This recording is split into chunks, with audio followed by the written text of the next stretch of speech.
got a lot of questions with the unfolding today, especially with the release of Mr. Jackson to his lawyers. Uh, we promised that, I mean, Mr. Jackson's rights will be protected under the law. The investigation is ongoing.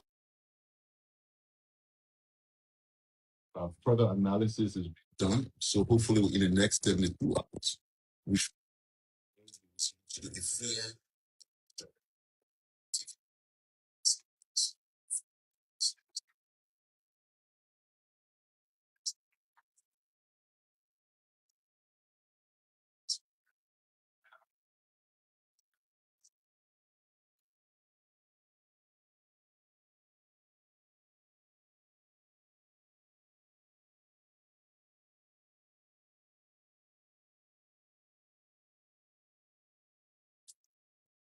Who's going first? Yeah, thank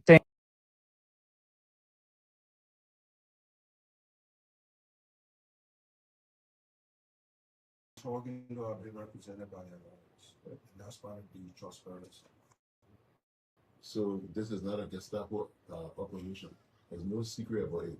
This is open, transparent uh, process that's ongoing here.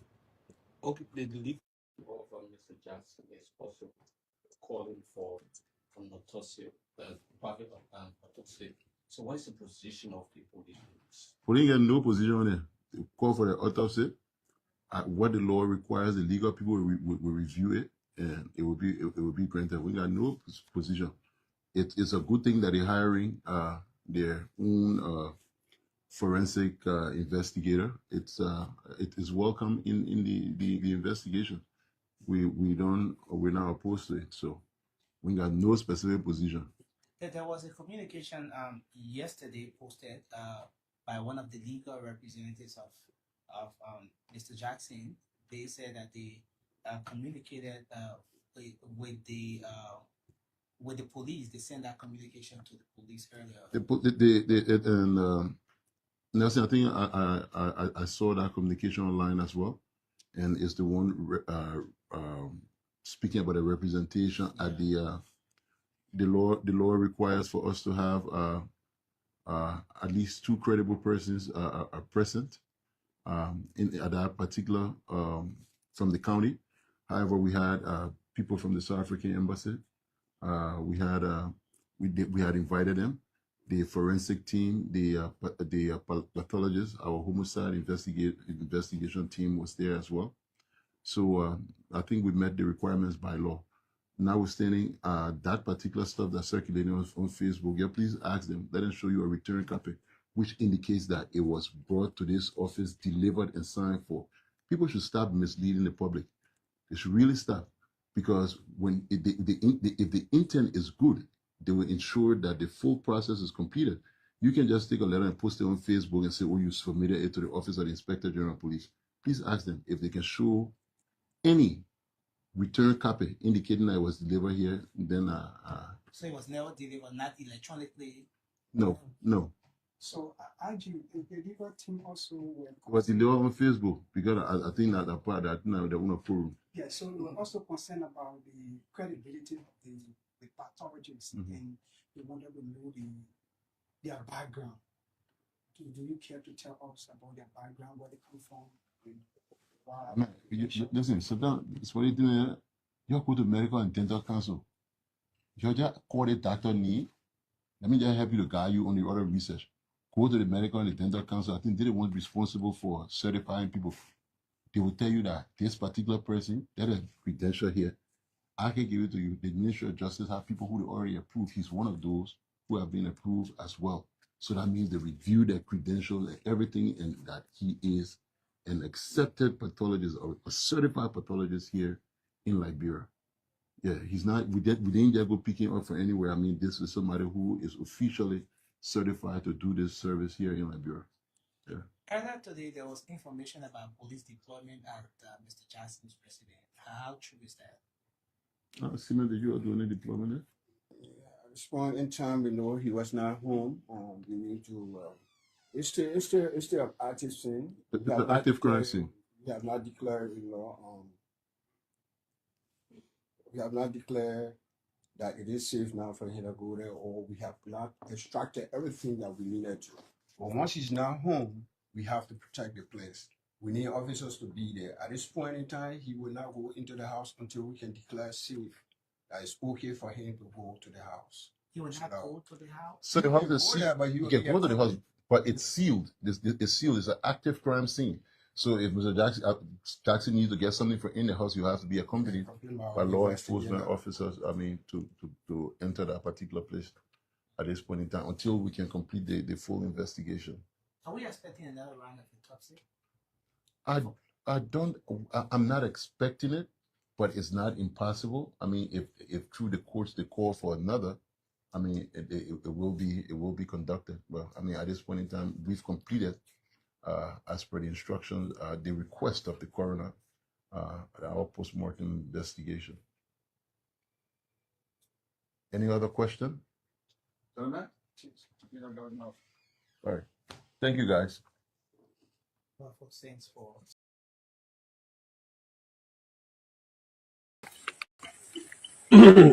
I would have on WhatsApp. Like, and you know that I have voices. The form and the manner English speaking, I have already called. Je dis matin, la personne a dit de venir ici. Donc, en venant là, il doit appeler. Il dit à l'équipe que vous êtes traversé. Venez ici. Donc, c'est pas gâté, il peut appeler. C'est pas gâté, il peut appeler. Il peut recevoir les instructions. Quand même, ils sont compris. Hein? Il n'a qu'à appeler, c'est pas gâté. So you can call up front, you know, and get your information from them. Then, okay, so while we are back, they can go back. Very For your communication, You come. Pas de problème. Bon, là, chef, vous pouvez retourner. Là, s'il a fini de discuter là-bas, on va vous appeler. Vous allez venir là, on va vous poser. Bon, il faut retourner. C'est-à-dire, vous et moi, on se comprend. Hein? Vous et moi, on se comprend très bien. Et également les autres aussi. Comprenez? Je dis, He said that you and him, you understand. Even the others also understand what we are talking about. You understand now? vous comprenez? Ça ne pose pas de problème. Nous avons reçu les ordres par le hiérarchie. Moi, à mon avis, il a trouvé, vous avez vu quelque chose sur le terrain. Il ne faut même pas regarder là-dessus, tu te rends compte. Et tu serais situé à partir de la hiérarchie. He said that if you find something, if you find something or situation on the line that you are, you must call over there. You call them to tell them, this is here, this is here, this is here, this is here. Them too, they will tell you, do this, do this, or do this. And why we tell you? Yeah, so what we do now, I want to tell him that we will come back, we will do our communication. Any result we get, then we invite her to come back and we can also come over here.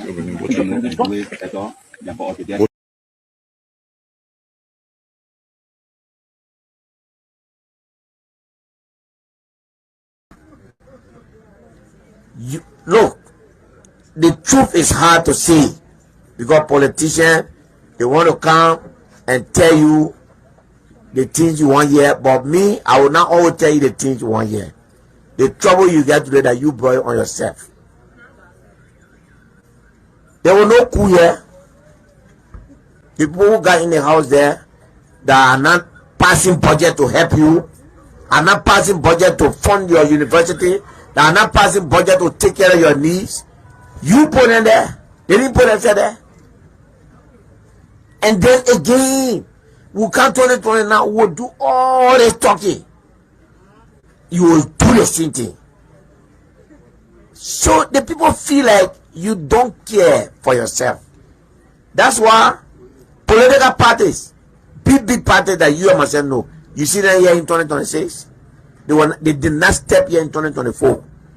They didn't come here in 2025, 2026, 2027, you will not see them. They will only come 1 year, 18 months to election.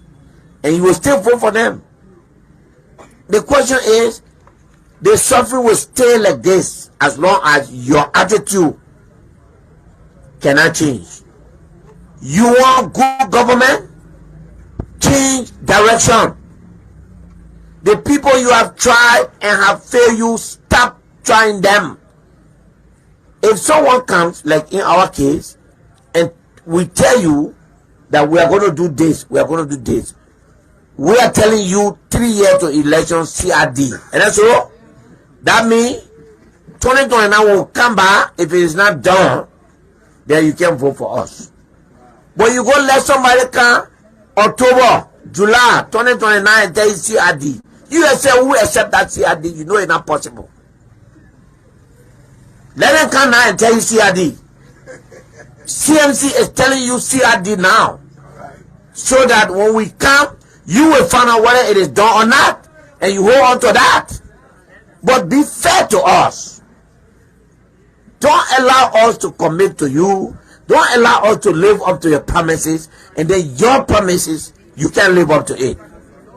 You cannot do that. If you do that, you will hurt the country because you put the wrong people. The children's future will be in danger. So CRD, CMC is saying CRD 3 years to election. Birmingham Kande, don't accept any CRD 18 months to election. That lie, that scam, don't take it. Anybody who want to tell you CRD now, challenge them to come now and tell you CRD. If you cannot say CRD in 2026 and 2027, that means you plan to lie to the people. But their record there, the people got record. 2029 election is a very important election. Everybody that will come to you, besides CMC, they've been here before, and you have done things for them. We who just coming to you, we would have lived up to our promises, and now on in 2029, you will choose between those who lie to you and those who fulfill their promise. That will be your fate. That will be your future you will be choosing. And we will just sit down and accept whatever decision you make and go with it.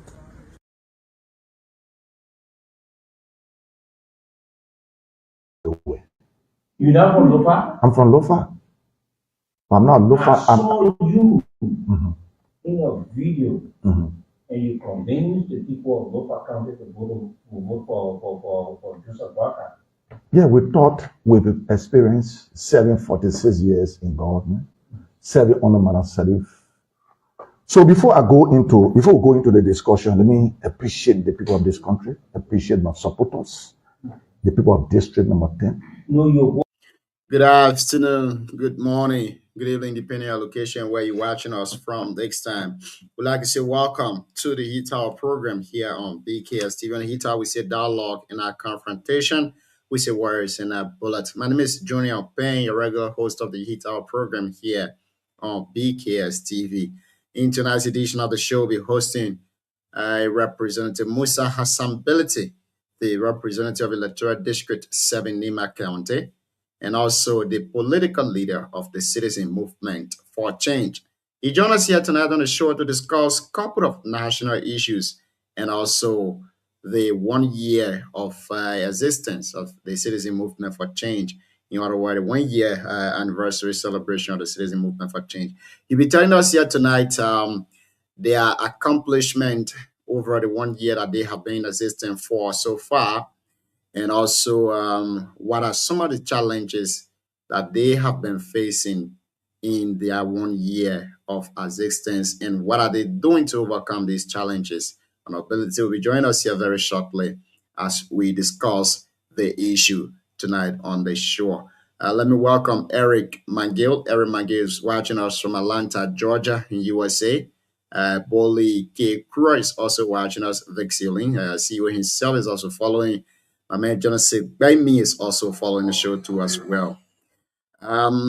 If you're watching us in the comment section, tell us where you're watching us from. And those of you too just joining in via radio, want to say welcome to the Heat Hour program here on BKS TV. On the Heat Hour, we say dialogue in our confrontation. We say words in a bullet. The Heat Hour program comes your way every Monday through Sunday, beginning at 8 o'clock p.m. Liberia time till wee hours.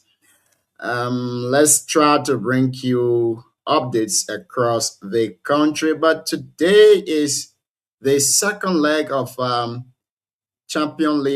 Champions League round of 16. And let's try to bring you some update. Paris Saint-Germain is playing Chelsea, and currently the game is 15 minutes in. Chelsea is down 2-0 with the goal aggregate right now 7-2. I can safely say that Chelsea is out of the Champions League already. Manchester City is also playing Real Madrid with the goal aggregate of 3-0, and the game has gone 15 minutes. It still stands 0-2 as well. Arsenal is also playing Leverkusen today. The game has gone 16 minutes in already with the goal being 0-0, and the aggregate is 1-1. That's tough right now from Brian Leverkusen and also Arsenal game. But it's safe to say Chelsea is no longer in the Champions League because the aggregate here right now is 7-2, making it very difficult for a comeback in this year Champions League. And the position of Chelsea currently on the Premier League table, they are 6th place on the Premier League table. So it makes it very difficult for Chelsea to the prediction right now from my end, I think Chelsea will not make Champions League next season from the Premier League side too as well. But Manchester City is doing pretty well, sitting second place on the table as it stands. The title race is still not yet determined in Premier League because Manchester City is right close door to Arsenal. But in the Champions League round of 16, today is the second leg. Real Madrid is playing Manchester City, and the former game they play, and the aggregate was 3-0. Now the aggregate still stands as 3-0 as well. But Chelsea is out. We can safely say that Chelsea is out. We the fan and supporter of Chelsea, we are somehow disappointed because we don't deserve this. I seen somebody calling me. Someone is okay, folks. Again, want to say welcome to the show this evening. If you just joined us, welcome. We want to say welcome if you are just joining us. We want to say welcome to the show. Oh God, let me go for this break. I'll be right back. Still with us.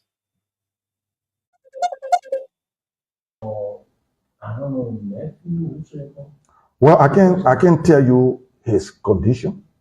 I had no close connection with him. I had close connection. Yes, in the past. Because we talked with him ourselves, Mr. Boakai for his age, Mr. Boakai for the length of time he worked in government, Mr. Boakai for the time he worked on a Representative Yeke Kolubai Electoral District 10 there, and let's go for updates across Liberia. Let's bring you some of the training updates today in Liberia. A team of lawmakers from the House of Representatives preparing to travel to Liberia, Guinea border this Friday as concerns continue to grow over reported tension in the region. Members of the delegation says the visit is intended to give them a clear hand-on-ground understanding of the situation following recent accounts of disturbance in several border communities. During the trip, the lawmakers are expected to hold discussion with local leaders and residents with the aim of identifying key issues and exploring practical ways to ease the situation. Authorities describe the mission as part of the legislature broader effort to promote peace, stability, and protection of lives and property across the country. A full report on the dedication funding is expected once the team return from the visit. We give credit to the House of Representatives Press for this news. Montserrado County District 16 Representative Dixon W. Sibo is calling for a 1-week extension of the legislature first quarter adjournment, warning that Liberia faces serious national security threat amid rising tensions with Guinea. Speaking Tuesday during plenary, the opposition CDC lawmaker urged colleagues to remain in session beyond the scheduled March 2026, citing reports of Guinea soldiers allegedly crossing into Liberian territory. Representative Sibo said lawmakers must put national interest first and avoid recess at a time he described as a desired crisis, emphasizing the legislature's duty to act collectively to protect their country. He warned that the situation goes beyond a routine border dispute, calling it a threat to Liberia's sovereignty, peace, and security. Reports indicate multiple incidents of Guinea military personnel asserting control in border area, particularly Lofa County, where residents are reportedly mobilizing in response. The development have increased pressure on the legislature to take swift action to safeguard Liberia territorial integrity. That's it. We give credit to Spawn TV for this report here too as well. Still on updates across Liberia. The government of Liberia has issued a stern warning to individuals and businesses planning to increase the prices of petroleum products amid ongoing global energy crisis. Speaking at a Ministry of Information press conference, Information Minister Geraldine McPeer stated that the Liberian government is closely monitoring global trends to ensure that the impact of international conflicts on local economic activities remain manageable. Minister Pierre clarified that while petroleum and essential goods are currently available in the country, the government cannot fully control prices because they are dictated by global market activities. If a barrel of crude oil is $100, that determines what the market price is at the time. The minister explained if rise to 200, the price must be adjusted because those who import these petroleum products must have brought them at higher rates. The minister emphasized that regardless of the fluctuating cost of petroleum, the government's primary commitment is to ensure availability. He noted that the administration is working closely with importers to ensure that the supply chain remains steady and essential goods remain on the track of constant delivery. Minister Pierre made it clear that the government of Liberia will not tolerate anyone creating artificial scarcity. He warned that any petroleum operators caught hoarding products or creating a false shortage will face severe consequences, including the revocation of their operational license. That's from Information Minister Pierre spoke today during the regular press briefing of the Ministry of Information. The legal team representing Mr. Samuel Jackson has Dr. Rockefeller Cooper to conduct an independent investigation into the death of Mrs. Toni Jackson. The letter came from Dr. This is from the Eye Forensic Consultant, LCC, Birmingham, Alabama, USA. All right. This is from them, and they are asking for this doctor to do investigation into the case. A criminal Code C at the Temple of Justice has dismissed an indictment against former National Oil Company of Liberia, NOCA, CEO Rostolin Swakoko, Dennis, and co-defendant Richmond Jala, citing the prosecution failure to commence trial within the statutory period mandated by Liberia's criminal procedure law. This is from the Temple of Justice, Criminal Code C.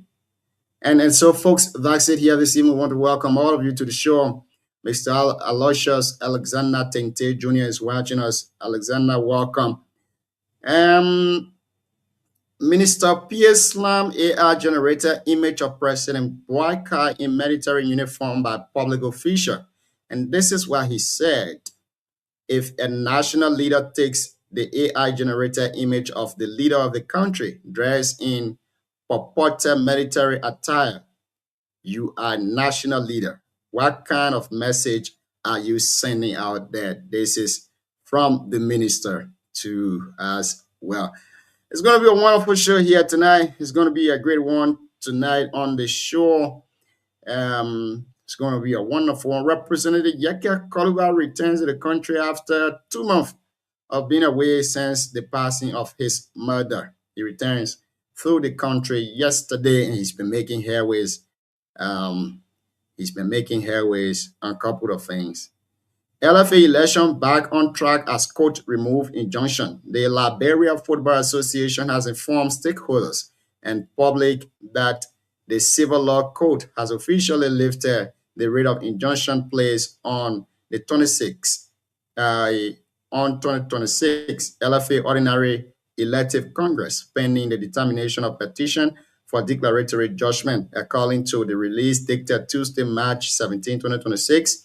With the injunction now lifted, the election committee will resume its duties and expected to announce a revised electoral calendar in due course. The LFA further disclosed that it has updated FIFA on latest development to ensure continued compliance with International Football Governance Standard. The association reaffirms its commitment to transparent, fair, and democratic electoral process aimed at fostering the growth of football in Liberia. And so that's it here tonight on the update segment across Liberia. We will go for this break. Mr. Sam Cyrus Bali is in the back. We're still expecting our guest on Musa has ability to join us here on the show very shortly. But we go to Yeke Koluba, and when we come back, we will be bringing on Mr. Sam Cyrus Bali as we get started with the conversation here tonight on the Heat Hour program on BKS TV. Again, folks, welcome. My name is Junior Payne, your regular host of the Heat Hour program here on BKS TV. Stay tuned, keep listening, and keep sharing the show with other people.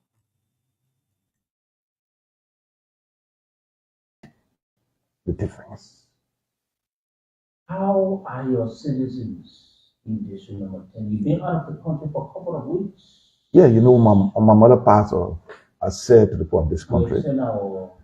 Yeah. You know, we talk, man. You know, you made your presence felt. Yeah, you know, you made your presence felt. We can have a very rocky road at times. That's what they call democracy. Yeah, democracy will be democracy. Yeah, and no relationship will always exist when our time passes. How are your citizens? They are doing very well. I came and met the district with some issues. We'll be going to identify with the Muslim community today by 4 o'clock. While away, I call them. We'll also identify with our people that were made homeless in District Number 10. Please ask them. We'll be going there maybe next week to make our presence felt, to identify with them. You know, they were made homeless. We all notice. You know, we think in our mind that was wrong. They are citizens of this country. Those are the people that made all the number to make Mr. Boakai, that is moving with the number that he called age, president of this country. You know, we feel within ourselves what he did to the people was wrong and is wrong. So we'll go there and keep the courage, encourage him to say, this that will come and these are these. So someone said to me from your district, they said it will be difficult to remove Yeke because Yeke knows time, when, where, how to intervene when it comes to the people of the district. And I'm hearing you talking about you're gonna, sympathize with the people. You want to do this and everything. It reminds me of what exactly you told me, how you engage the people of your district. Yeah, Siku, while away, there were a lot of incidents, there were a lot of situations in my district. While away, my office went there and made our presence felt. So this is something that the people know is a normal thing. But my salary is not to be used to build Cairo. My salary is to be used when our people are in the dire need to make our presence felt. They're not coming to build my salary. The government got money in the budget.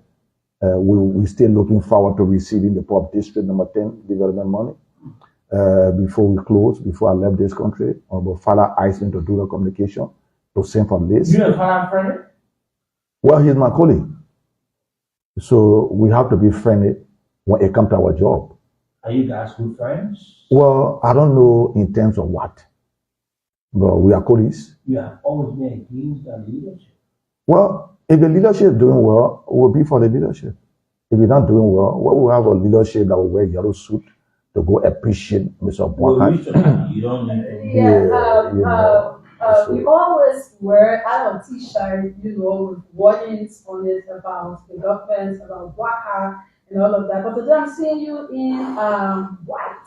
What is Dominant white. Yes. Yeah, because we came with peace. Okay. If they need peace. When they don't want peace, then we'll come back. Yeah, when they need peace. I'm talking about the government. Our other country is secret. Everybody say, oh, Yeke, are you the next person they're setting for? Are you the next person to wait? Who got boss to arrest Yeke? I want to see the person that got boss to arrest. Yeah, when we should that point, we'll speak for the Liberian people. We're not entertain people abusing the laws of this country. We're not entertain people, Seku, because he's the boss of Voice FM, think he's the core of Voice FM. No. And that is why we'll push our bill for people on the Supreme Court bench to be elected. If they are elected. Did you push that bill? No, we'll be sending the bill later very soon to the House. Your opponents were accepted. A level of them, we need to make our presence felt. What in good they have ever accepted. But what exactly you people are doing? Because almost everything you people are doing is in the interest of the country. Well, that is why we changed Fonati Kofa for. What have changed? We said Fonati Kofa will go. I know voted for Fonati Kofa to bring him to power, but the manner and form in which he was being taken out of office, that was I had a problem with. I know voted for him to be speaker, I him.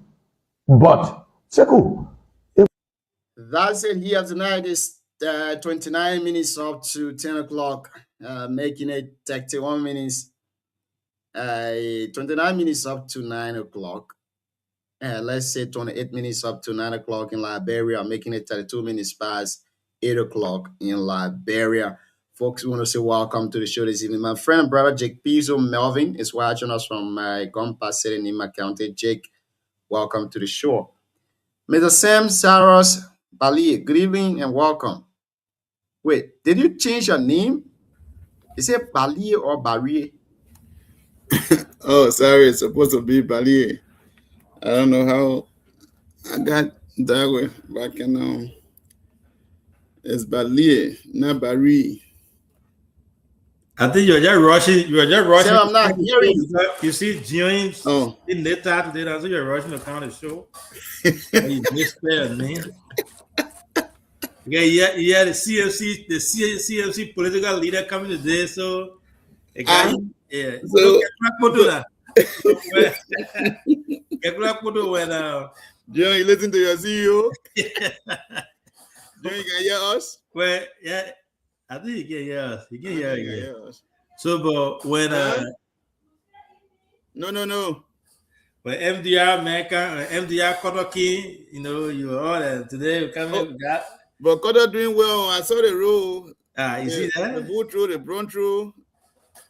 And we got a CNC political leader coming today. So Koto doing well. You gotta get ready for it. I was just watching the new one he did, and which is really nice. Junior, you there? Junior, I think Junior having a problem with his stuff.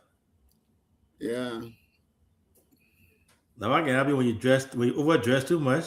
The man overdress. Oh. Yeah, the man ready for the. The man ready for the. The man been going for. He going for a long time. So I can have the show punishing him. So he coming to fire.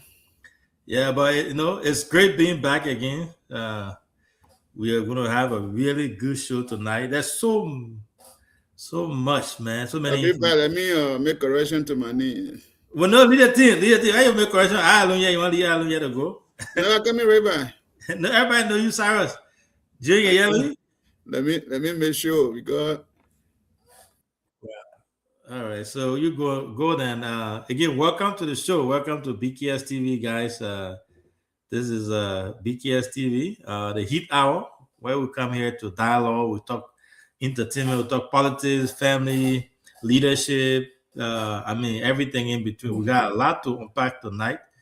We'll be hosting the Honorable Musa Hassan Bility. It looks like our host is having some technical issues, but we urge you guys to to go visit our page, like our page, follow our page, share the link, share with other people, invite others to come. We'll be talking everything from the border to CMC to Liberia politics to international. I mean, everything in between. So it's going to be a good show tonight.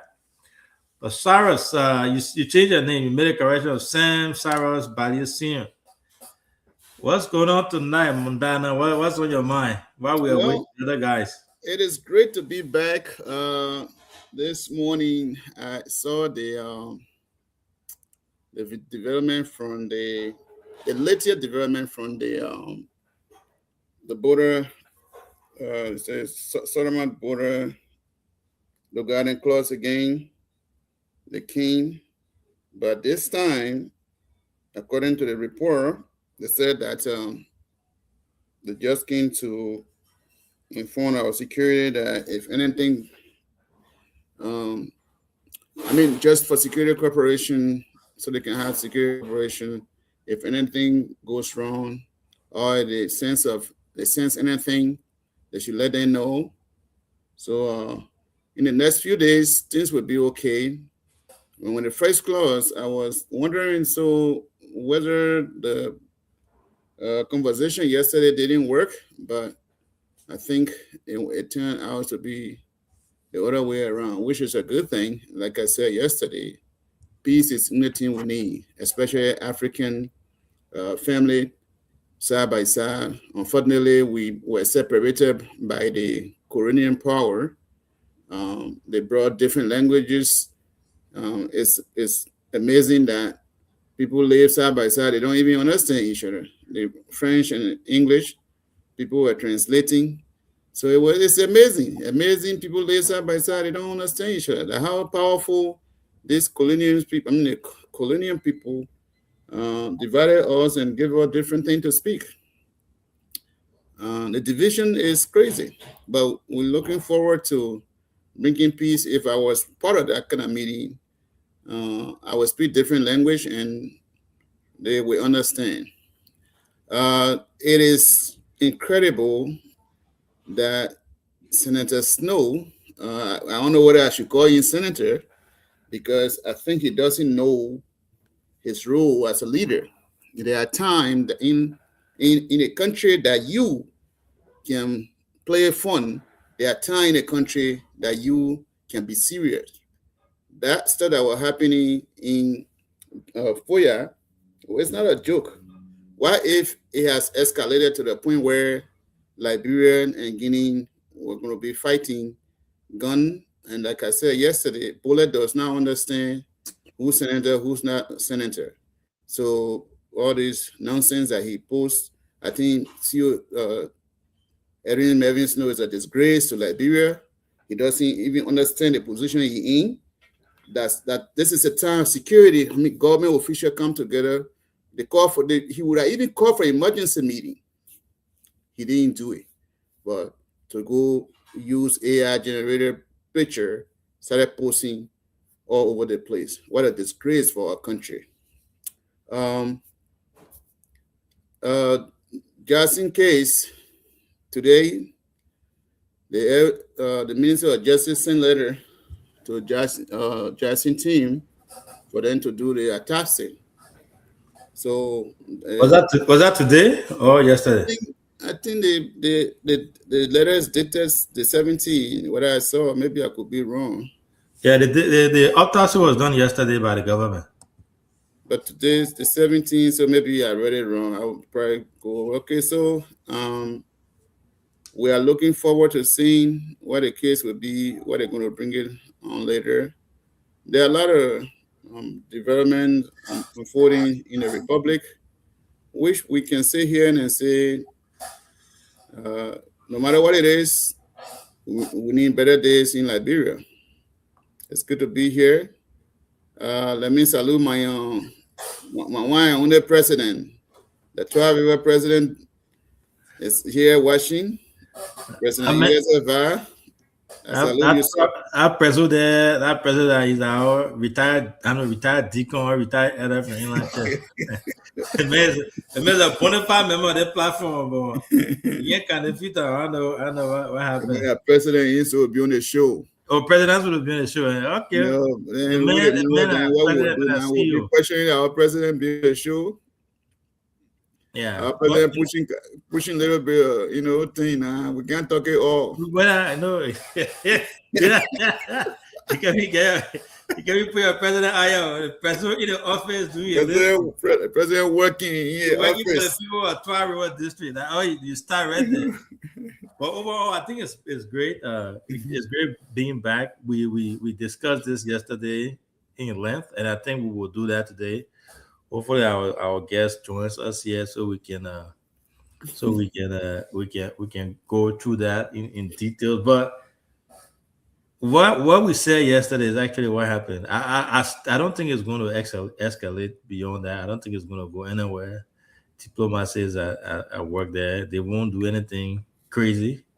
I was reading and studying about what's happening over there. It has more to do than just the naked eye is seeing. So it's beyond just regular border stuff. But overall, I think the move that I made yesterday was good. The information minister today, when I listened to the first part of his press conference, and the first thing he said was he talked to the journalists in the room, and he told them, he said, almost everyone in here, most of you guys here were not born during the war. You never saw what really happened. So you guys don't know the gravity of this whole war thing, except with the exception of a few people. So those of us that really felt that thing will know when you talk about any conflict, any war, you'll see Liberian for us will be running the other way. So that's why I think we are all encouraging diplomacy, regardless of the provocative move that is being made by our Guinean brother, who happens to be the leader. I still maintain that Honorable our President, His Excellency Joseph Boakai, is doing the right thing. I won't. If I were in his shoes, I would do the same. I won't listen to no Facebook noise. Cyrus, I don't know if you saw the there was a picture of people, some family members leaving from the villages near the border, coming to Foya with their things on their head. Yes. That thing traumatized me. When I look at it, I just shook my head. I said, exactly. Yeah, I shook my head. I said, I don't care what opposition, imposition, social media people say. I pray and urge the president and everyone else around there to continue to engage in diplomacy, and it should not go further. You saw that picture? That's what we grew up. That's what we grew up seeing. That's why from place to place to place to place, our old man put the thing on their head, and then they hold the other person. So we hold the other person. So 8 years old, 5 years old, 7 years old, we're just going from place to place. That's what we want to even talk about. But again, I pray that everything is resolved amicably through a real good form of diplomacy, and I know it will. Nobody wants. Guinea doesn't want that. Liberia doesn't want that. Sierra, nobody wants that at this time. But we will talk about that. We are expecting Honorable Musa Ability. He told me he was going to be joining a little late, but he will be joining us here. We are hoping to have him, and we will go into all that. But Honorable Dr. Before we go to CLT, let me stop here and pause for a second and wish our brother, our son, Honorable His Excellency Vice President Jeremiah Kpang is a happy birthday. VP, on behalf of BKS Foundation, BKS Radio, BKS TV, we want to say happy birthday. We wish you many more years to come. We wish you great health. We pray that God continue to grant you knowledge, wisdom, as you lead. You continue to lead and lead the people of Nimba, Liberia at whole. May he strengthen you. May he give you more idea, more knowledge, more wisdom to be able to lead in a really good way. Thanks for everything that you've done for the county so far, and we pray that you continue to do more. We may agree here and disagree here and that, but you are our leader. We say thank you for being our leader. We pray that you continue to go more, do more, and continue to make us proud, make Nimba proud, make Liberia proud, and continue to work with the president as you are doing. From every angle, what we're saying, continue to move towards that path. And we say happy birthday. Today we had our team was there on site in Ganta on his farm. Did a little bit of coverage there, as BKS always does. So on behalf of BKS TV, BKS Radio, the foundation as a whole, we want to say happy birthday. And I've given this story before, and I will give it one more time here. As you guys came, Siawete is my witness on this. He can attest to this. When we were doing the dedication of the BKS Radio in Butuo, it was the VP that assisted us with logistics, with transportation, with everything, and it's because of people like him. BKS is where we are today. So again, we want to say thank you and happy birthday, Honorable VP Jeremiah Mancon. So over to you, Siawete. What's on your mind, Dr. Siawete? Sarah say waiting for you. You are muted. Yeah, Sarah, I'll see you, man. So traditionally, probably you get something to get with me this evening. So,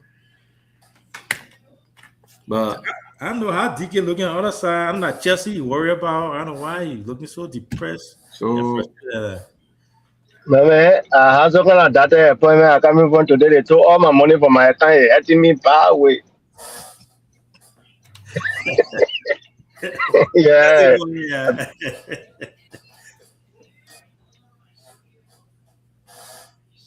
So you're up next. Sorry, we didn't mean to interrupt you. I wanted to. Oh yeah, no, I'll just I mean like you said, the platform already extended birthday, wishes or greetings to the vice president in my little week way as citizen of Nimba. Equally want to extend a happier birthday greetings to the sitting vice president of Liberia, and who happen to be the son of Nimba. I mean, I know today most of our brothers are in Nimba celebrating the vice president. So it's a good day. Hope that you have fun and share with our people.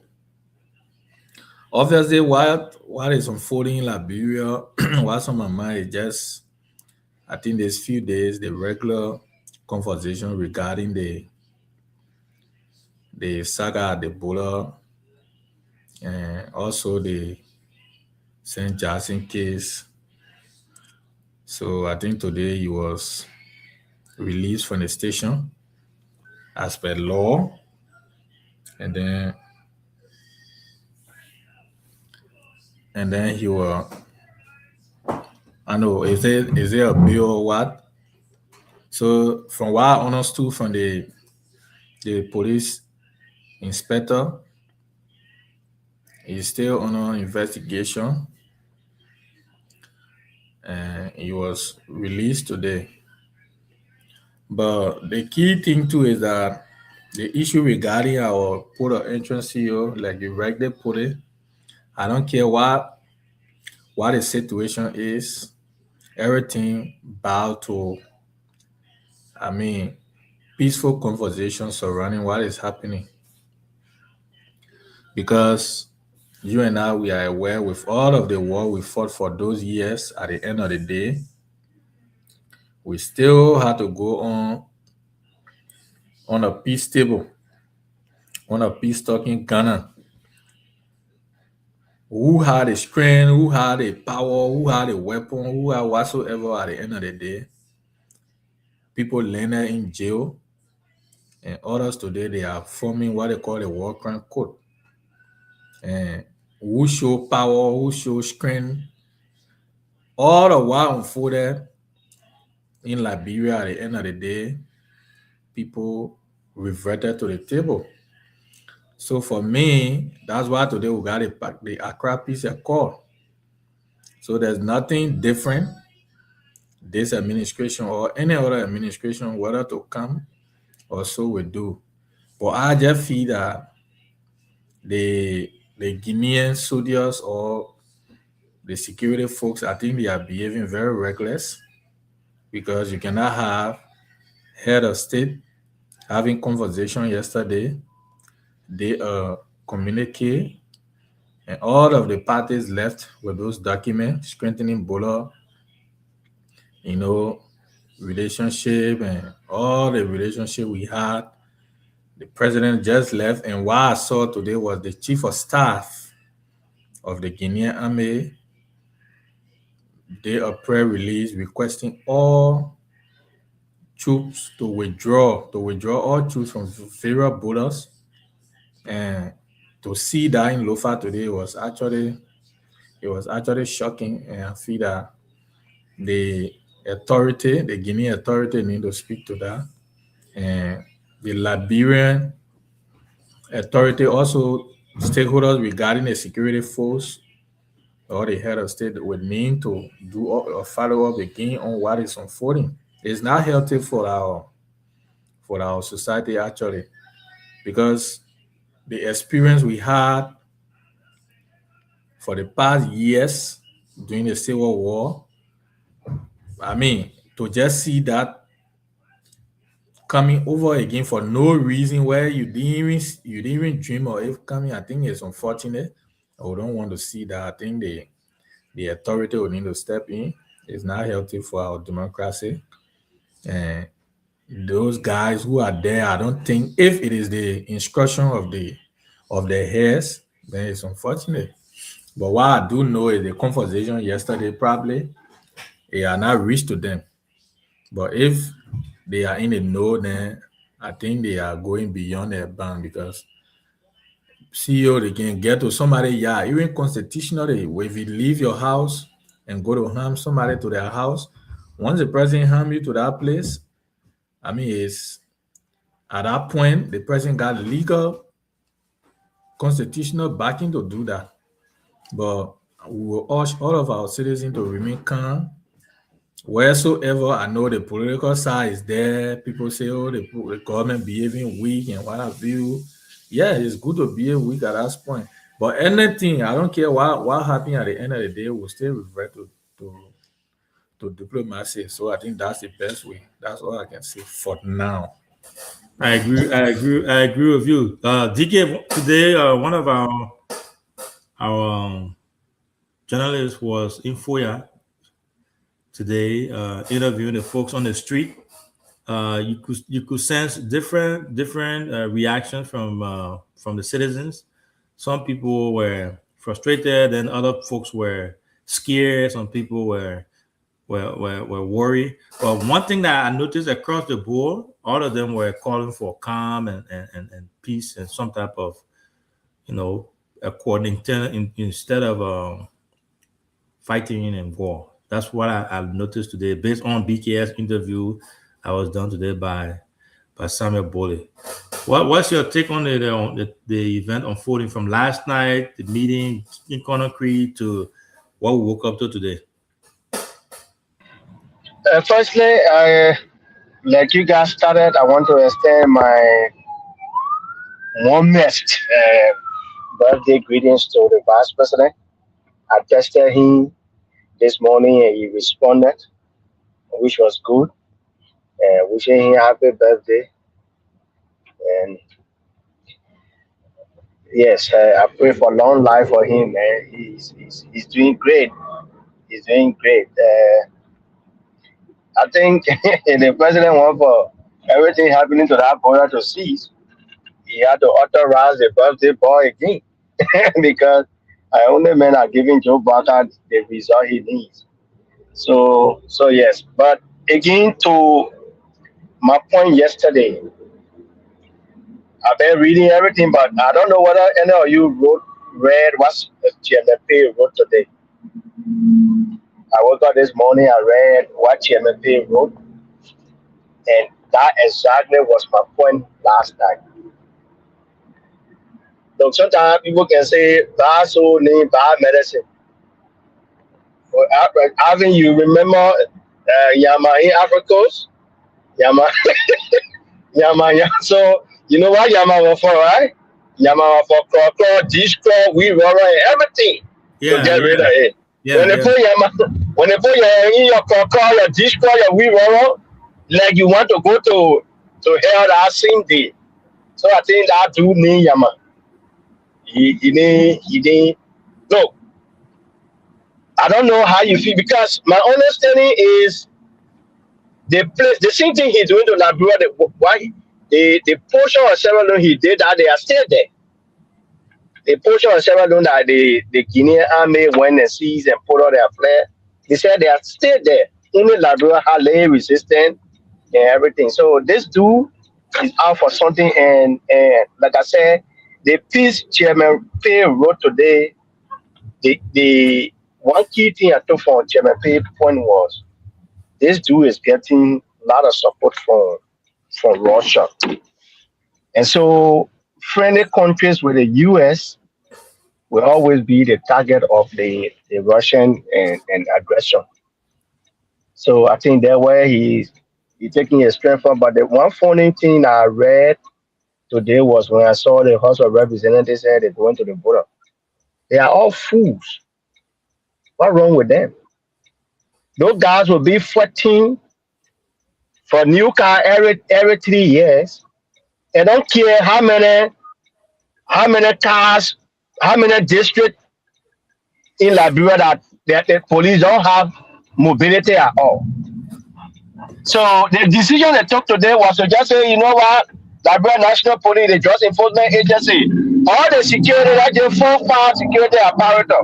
Okay, in every district moving forward, we need at least 10. And Minister of Finance, this is all budget spending. They buy mobility, they buy equipment for our security forces. Because that guy is doing it at the Guinean border in Lofa. He might do it in Nima, he might do it in Bon, he might do it to all the other countries that are bordering to Guinea. So we wait. When they take action, then we'll go do a fast food reaction to say, oh yeah, we're doing this.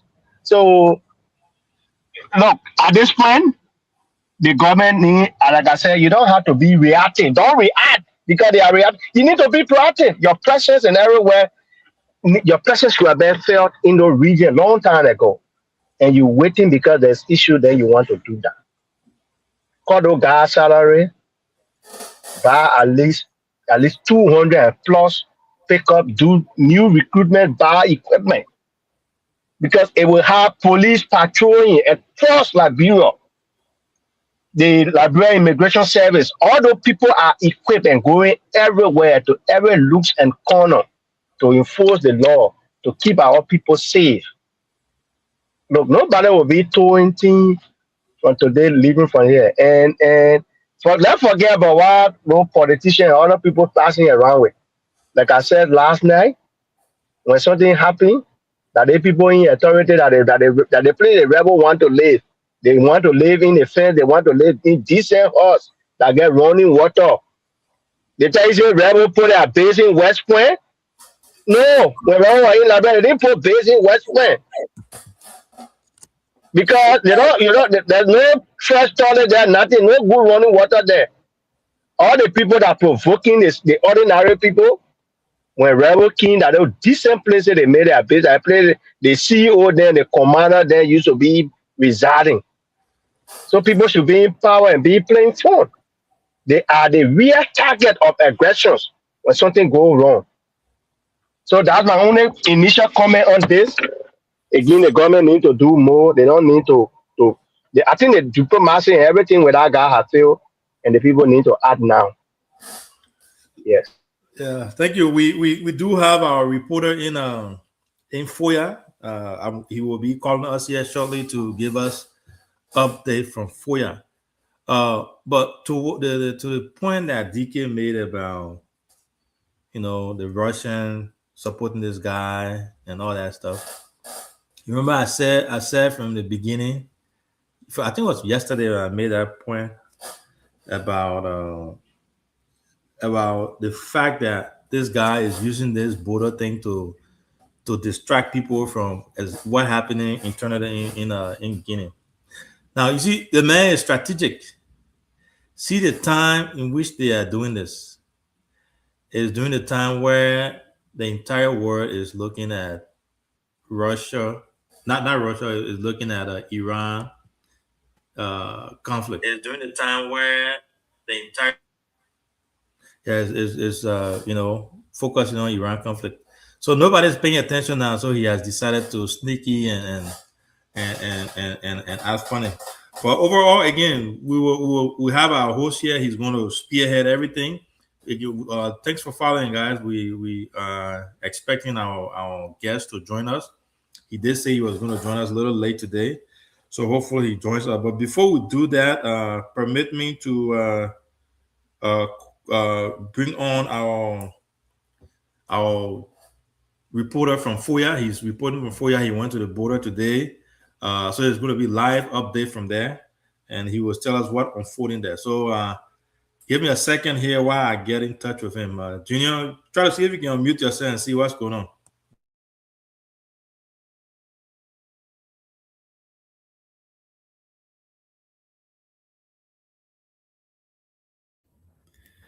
Yeah, you in Kosu today. You not join me now. I think the Kosu don't like the man. The Kosu say you can't be. Are you guys hearing me? So put your chest t-shirt on so the boy can talk to you. Yeah, we hear you. We hear you now. Oh.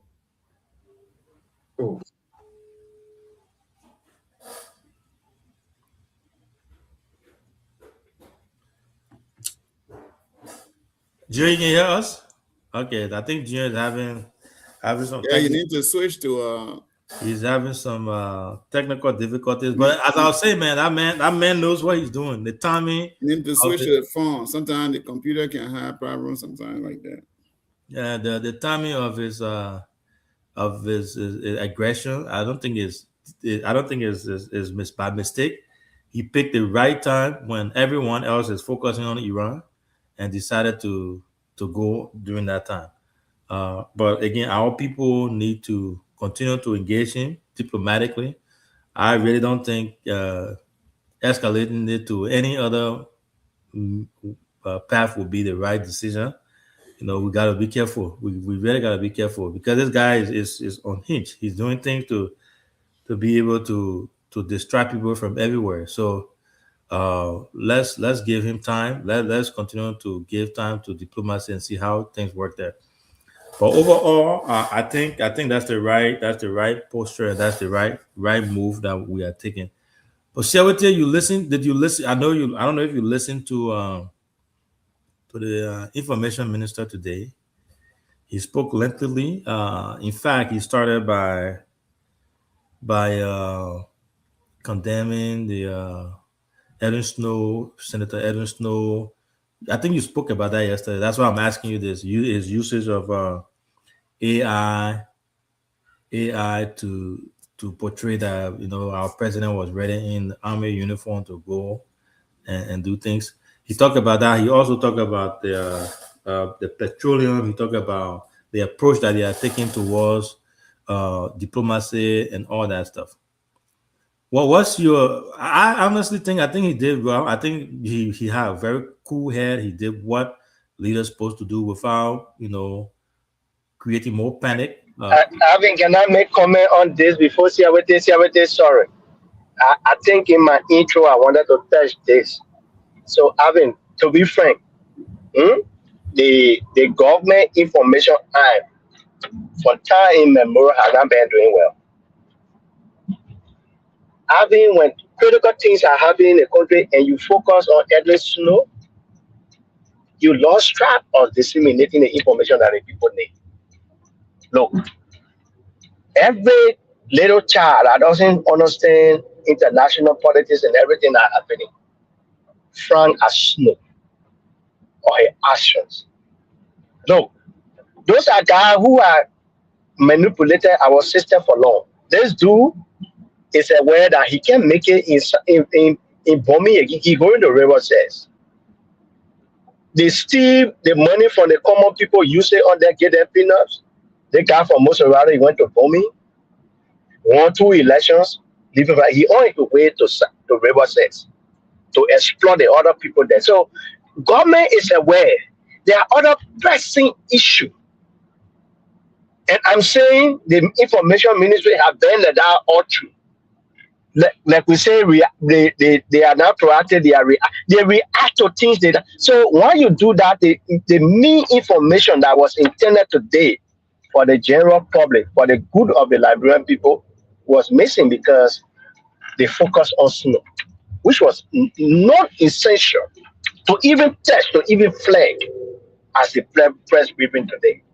No, I mean there are certain things that we want to say. We can say, oh, that leave it. Because when we elevate it, we get the people reason. I don't see any reason today that the case, the Samuel Jackson case, is one of the things that everybody paying attention to in Liberia. We get a border crisis, we get international crisis, and you go to snow AI.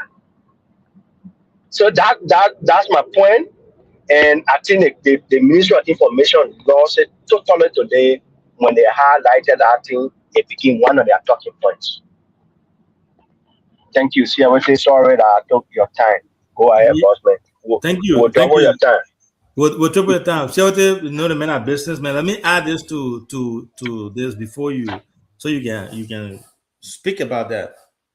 The minister also spoke about, you know, he urged the country that petroleum and other goods, other essential goods, as he put it, they are all in the country. They are all available in the country. But then one thing he also said, where he said, however, the government cannot fully control prices because they are dictated by global market activities. I heard that gas price, some places is like 1,000 and so forth. Some people 9, 10, and all that one. Well, what's your take on? I think that's we got this, but we can't control price and blame it on the global. See, before I get to that, you know, DK made a very salient point. And I think last night when I spoke of the issue of the former president, because I mean we're going to elevate that last night, or just going to be a waste of time. And in my intro, I actually forgot. I didn't even pass on that. So I want to commend the former president that he was able to distance himself firstly from, and you know, that information that was circulating yesterday. You know, sometimes when you do propaganda and you do it at your own detriment, sometimes it's actually shameful, because all these guys are running until at the end of the day, McGill had to put his staffers under the canopy of giving false information, and the staffer took the blame. And it was very good of the president, because even if the former president office want to provide information to the public, it's not through McGill, Chelsea, as it do, and the rest of the force. So, I mean, we said it last night, but it was good. He distanced himself from that unfounded information. He really did well. In regard to the information ministry, I mean, we had a lot of things to focus on in the country. Like I said last night about snow, Liberia is just what it is. Because if he says he's the, I know he said cheer on peace, security, and reform Wawa at ECOWAS, and you got serious, territorial threat against your country, and then you creating an AI photo and posting everywhere, making mockery. I mean, making mockery of himself, because I think at that point he needs to be thinking where he has solved other people's problem in that regard to see how best Liberia can overcome what is going on. But on the contrary, we saw him posting an AI photo, and that was actually, for me, it was not surprising, because that's how the guys have survived over the years. The young men are not doing a serious job besides government job. So the young government job, besides government job, he had not had any job to do. So they are right. Without government job today, Snow cannot acquire the wealth he amassed from the Liberian people. So, like DK said, most of them are seeing their exit point, but the strategy down, they don't know. He don't know, because from 2005 to 2026, before 2005 in government, and today 2026 is a whole change. So at most time when they say it's actually, they think of how when they leave government or how they will be leaving government. Sometimes I think it can pop somewhere. That's how I would say, but I don't even want to dignify his Snow. But with the information ministry CEO, quite frankly, they had a lot of work to do, a lot of information to provide. One time I posted on my Facebook page when the deputy minister for, I don't know, public affairs, right? Usually you go to the platform, it's good. I mean, they say, I think his role is being combative and all of that. But sometimes if we have serious conversation in the country, I think it's good. They go directly to the conversation and address the issue. But sometimes leaving the middle of the conversation and then going to just a propaganda, I think it's just waste of time.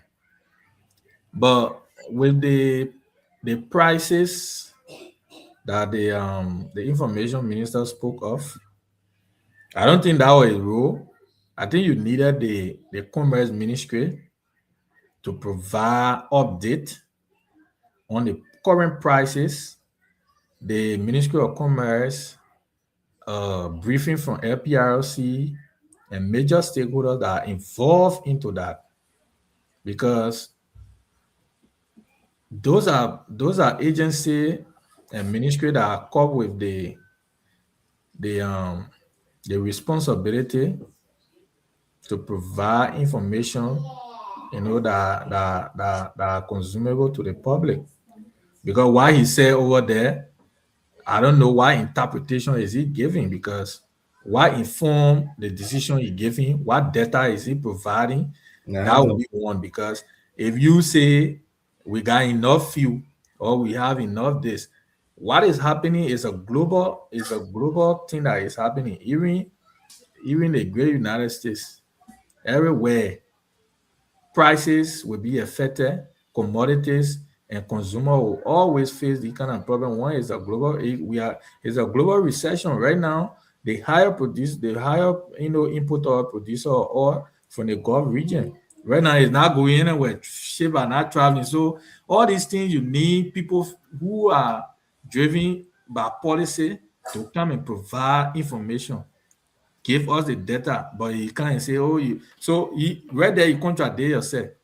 He actually contradicted himself. What determine the information? Because the data is not being provided to the Liberian people.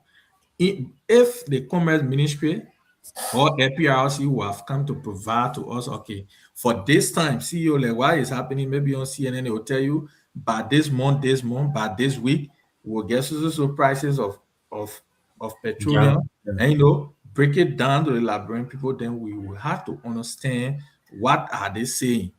But sometimes you just go on the radio or on the platform and just give the kind of statement, I don't think it's informed by any data. The APRC and Ministry of Commerce will need to provide. They will have to invite them to tell us what is happening, what the current reserve will have, what's the price margin on the market for gasoline, for fuel, and all the places, because they do price control.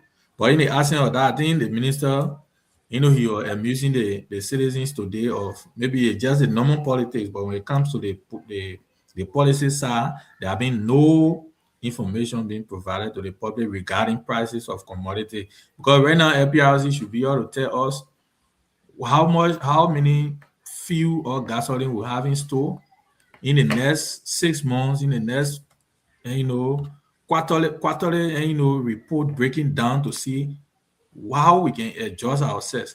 Because if the prices of gasoline now, for example, from what I was seeing is around $4 in the next 3 months to 6 months, what do we expect if this quote unquote situation at this point, because Liberia is not producer of this commodity? So what is the indicator? What is driving Liberia in the price hacking and all of that?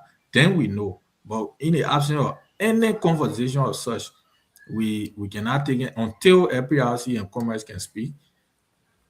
Besides that, the Ministry of Information just took our time to amuse us. That's what I can say. But Thank you. Anything. Thank you. I think, yeah. I think that's a fair analysis, especially saying that we can't control this due to what happening globally, without giving more details. Cyrus, before I come to you, there, let me see if I can call our reporter from LOFA to give us update, and you can shed light on that. And again, thanks to our followers here. We will have our guest, Honorable Ability. He will be joining us here in a few minutes, and when he does, we will be able to start our conversation from there. In the meantime, I have our reporter, Samuel Bullet from FOIA. He's reporting from FOIA today. He went there earlier today. He had this interview that he did with the people in the street of FOIA, and he got some updates to share. Samuel, how are you doing tonight? Yeah, thank God. And as you rightly said, I'm currently posted in FOIA. All right. Shout out to you guys can hear him, right? Good. So it is my understanding that you went to the border today. So tell us a little bit about what you saw there and what's happening. What was your view on what happened there today? Oh yes, it was around 2, going to 3 when I make my way. Because from Kuala to FOIA is about 30 minutes, and from FOIA City to the border is again about 30 to 35 minutes. So we get to the border around 3 o'clock, and at around 10 to 11, it was widespread that the Guinea soldiers were crossing with each and also telling the citizens of the nearby town villages to go to FOIA. But again, we notified, well, yes, it was confirmed. They crossed in a huge number, right to the border, but they posted their flag during the time the first conflict. It is a sea area just around the Makona River. They are not entering any of the single town in FOIA district, but they just up to the border. So again, when we visited the area, we were there when the county superintendent came, along with the immigration commander. They decided to engage they engaged the Guinea soldiers, and they told them that, well, what is the mission crossing to the side? And they said they were mandated to do so. But again, they decided to have some dialogue to inform that, yes, it is good. But yesterday there was a meeting between our leaders, so it is good to go to your side. If there is any other thing, the problem can be resolved amicably. But again, they told them that, yes, it is good. And this is the reason they are not doing any harm. They are not talking to anybody, but it was distorted until the order come from the CISA to inform them that yes, we told you guys to cross to the other area, but again, you guys have to come back immediately. All of them will go back, but the two then they're going to do that. And even at the end now, because it is about 1 minute, where normally when you get to the point where they have the breath flare and also the immigration people residing, from there to the border is about 1 minute. So only around there they were already allowing the people to stop there today. They could not allow the people to go to reach to the river bank as normally it had been happening. But again, we were told that around the bush to go to the other entry points, they were all positioned there. But again, one of the strange things again, I saw the first time when it came, they have a gun. Some of them they sing gun with only if the gun they were having. But again, today when we went there, I was there that you see some of them having the gun with 2 or 3 magazines attached to it. But again, as I said, when it came, they didn't have any other interaction. You saw our immigration officers, because it was revealed that they told our immigration officers to leave the area to go far off, but they said no, that they're not happy. They were with them, but the only thing was they were not doing any other thing. And again, earlier the post said they hosted the flare, but we visited the area, there was no flare around the area. You're saying that they didn't put their flag up as is being reported? They never put their flag up there? No flare were there. Okay. All right. Thank you, Samuel. Again, that's why we have you over there. We have our other folks here. I know Junior want to ask you. Cyrus want to ask you. So Cyrus, let's see what we'll start with Cyrus. If you have any questions, you can ask our reporter from there, and then from there, Junior can take over while we are with our guests. You are muted. I don't have any question for him because I watched everything this morning, so I don't think I have a question for him. All right, Junior. Thank you. Samuel, welcome. How you doing? Tango. We are great. How will you describe the current situation there at this hour? Well, in Foya City, unfortunately, the border entries, there is no coverage.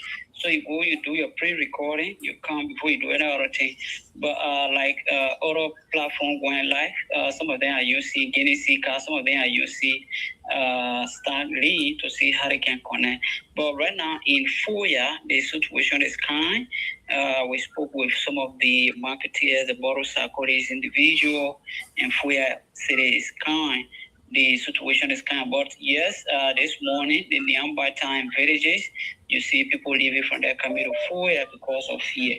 But right now, as I speak to you, Foya doing their normal activity. You see young guys in their video club, when they see their football game. You see people to the very entertainment centers. You see gear setters on the road.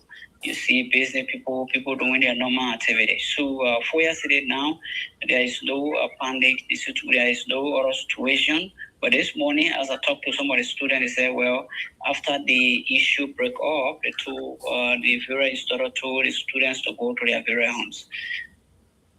Thank you. Keep us posted as the issue unfolds in Foya District. Thank you so much for the work you are doing there too as well, keeping our audience informed about the unfolding in the area. We look up to you tomorrow for another update from that area. Yeah, seriously. And finally, when I was leaving around 4 to 5, the guys were posted there. We dropped our course to see how we could do some interview, whether they were going to sleep there. But they told the people until they hear call from their bosses before they cross. But they couldn't confirm to whether they're going to sleep there or they're going to go back. They only told us that except they hear call from their bosses in Conakry before they can retreat back, or what they want to do, they can do it. Thank you. Thank you. Okay, thank you so much. All right, thank you, Samuel. Have a good night. And stay safe there.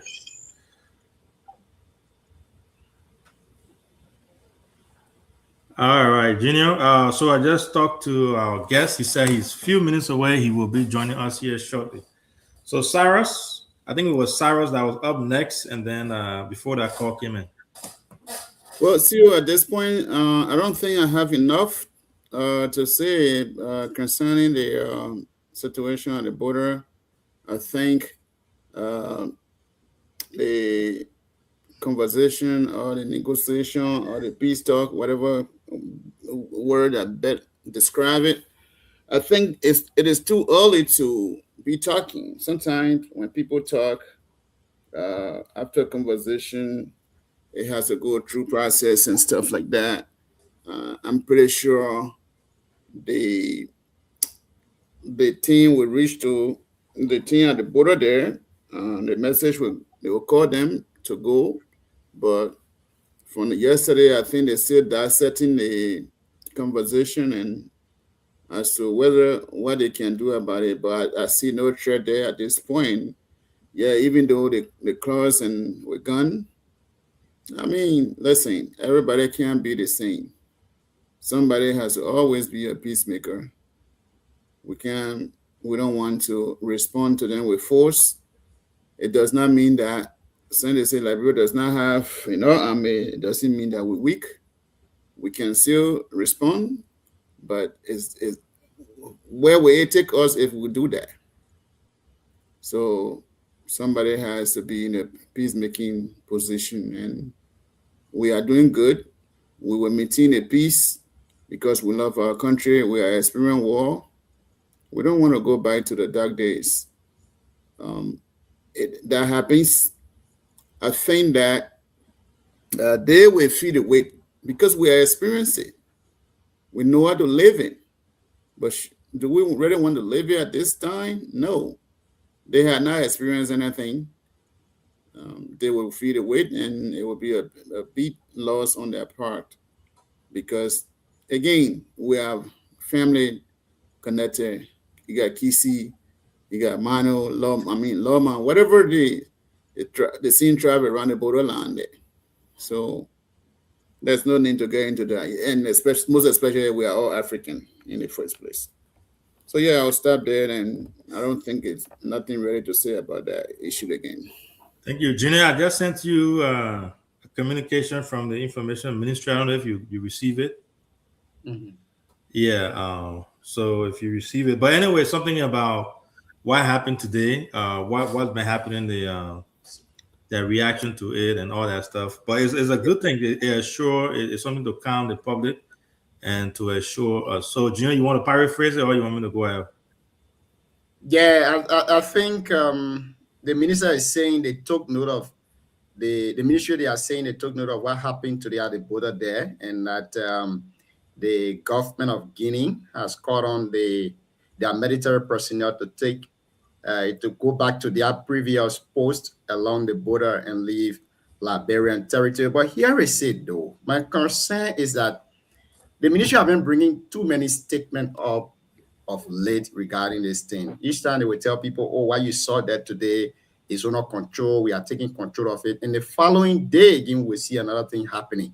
So I think this issue need to be taken care of, because the way we are acting, it seems like we are trying to prevent this, but the government of Guinea, I don't think they themselves too are trying to prevent the situation, because in no way that a country that gains or independent before another country, that country will come to say, you own portion of our land. This is terrible.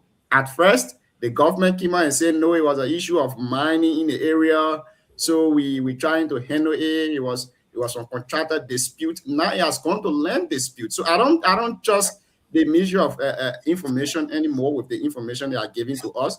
What I will trust is journalists that will go on the scene and report from that scene, because they have misled the public before, saying that it was an issue of contractor disagreement, and they are trying to resolve them. And now they have gone to border dispute. The president have gone to Guinea. According to them, they have signed a memorandum of understanding, and yet we still have the Guinean military on the Liberian soil. And tonight, again, we're hearing from the Ministry of Information in Liberia that the Guinean government has called on their troops to take back their previous post. So I don't know which one to believe, but again, we pray for peace in the region. We pray for total peace in the region, like people like Sam and the CEO have said it. War, you guys are seeing it. It's not good. Yeah, I don't think any other country in Africa is ready economically right now to fight any war, especially those neighboring countries.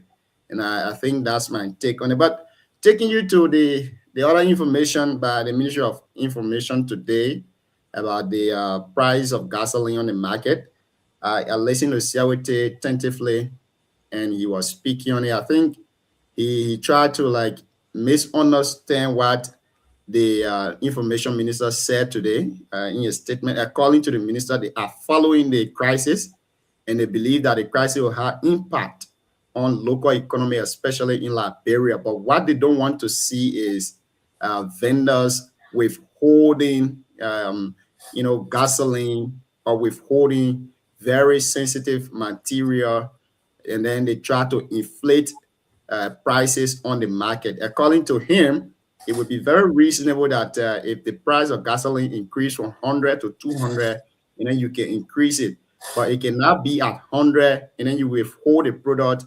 After withholding the product for 2-3 days, you say there is no product in the country, and you start to inflate the price.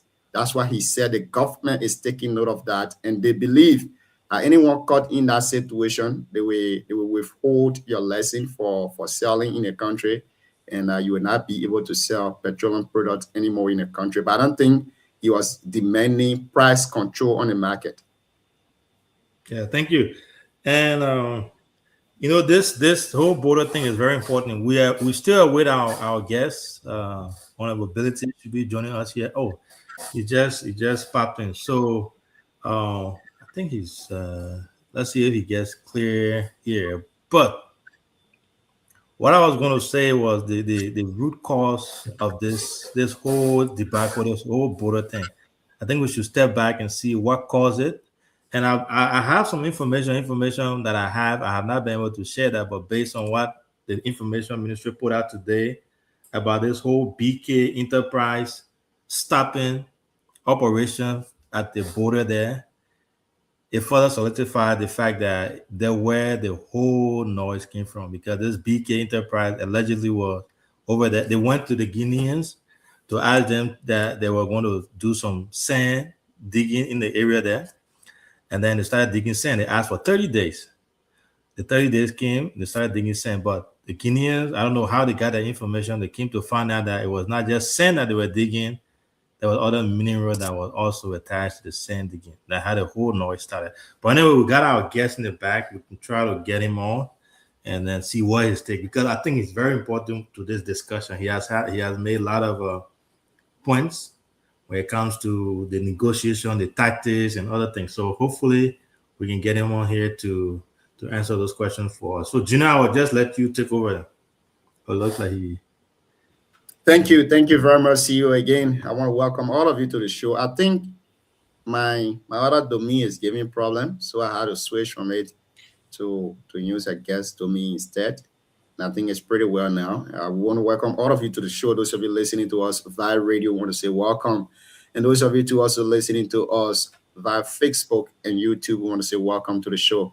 27 minutes up to 10 o'clock in Liberia, making it 33 minutes past 9 o'clock. And we want to say welcome to today's Tuesday edition of the Heat Hour program here on BKS TV. On the Heat Hour, we see a dialogue in our confrontation. We see words in our bullets. As we said earlier in our intro, we'll be hosting Representative Musa Hassan Bility, the representative of Electoral District 7, Nimba County, and the political leader of the Citizen Movement for Change. He joined us here tonight in his both capacity, and we'll be asking him all of the issues from national to local to the Citizen Movement for Change and all of that.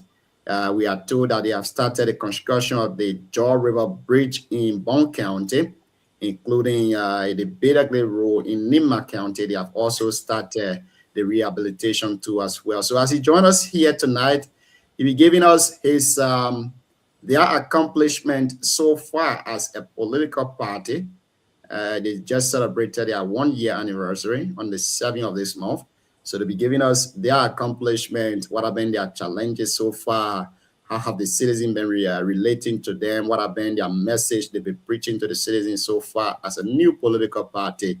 All of these questions will be asked here tonight on the show.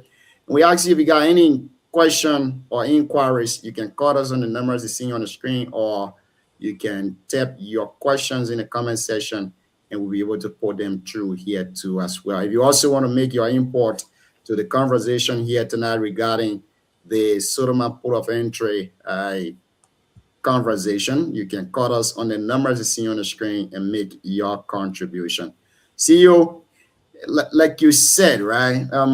The whole thing is, at first, the ministry made us to believe that it came from a contracted disagreement. But here is what I don't understand. If this was a contracted disagreement, what is now bringing the Guinean in Liberia? Why don't you say, okay, you mine in the river belongs to two countries, you should stop mining. But instead, you leave and come to Liberia, host your flag in Liberia.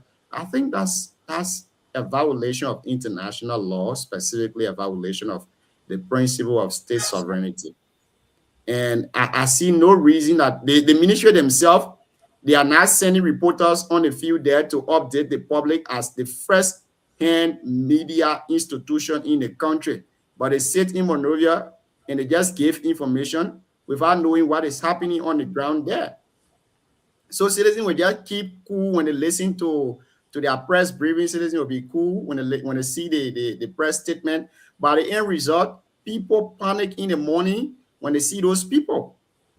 And nothing we can do about it. Nothing we can do. So I think if the ministry cannot go on the ground to get information and carry it back, maybe and report it to the executive mansion for further decision, but they sit in Monrovia and give information to the executive mansion, and from there they are instructed to put up a press statement without knowing what is happening on the ground. I think they are deceiving us and the Liberian people. They have to stop that. That thing is sensitive, and the best thing we can do is to give accurate information, very accurate. Like what I saw today on social media, other people sending a video where the Guineans were rehosting their flag. That was terrible. And with our reporter clearing the rumors here tonight on the show that there were nothing like flag hosting today, we media institution, media practitioners, we have to stop this disinformation and misinformation we keep giving to the public, especially in sensitive cases like this. Because what will happen is that you start making people to panic, leaving from one place to another. And many of these people you saw today taking their load, carrying it to another places, I'm pretty sure some of them, they just got their information from other people and they were not informed properly. So they just started packing their things and leaving. So I really want to call on my fellow media practitioners out there and media institutions that in sensitive cases like this, we give accurate information. While we still with our guest, Mr. Saras, today the executive mansion accepted the resignation of former chairperson of the National Election Commission of Liberia.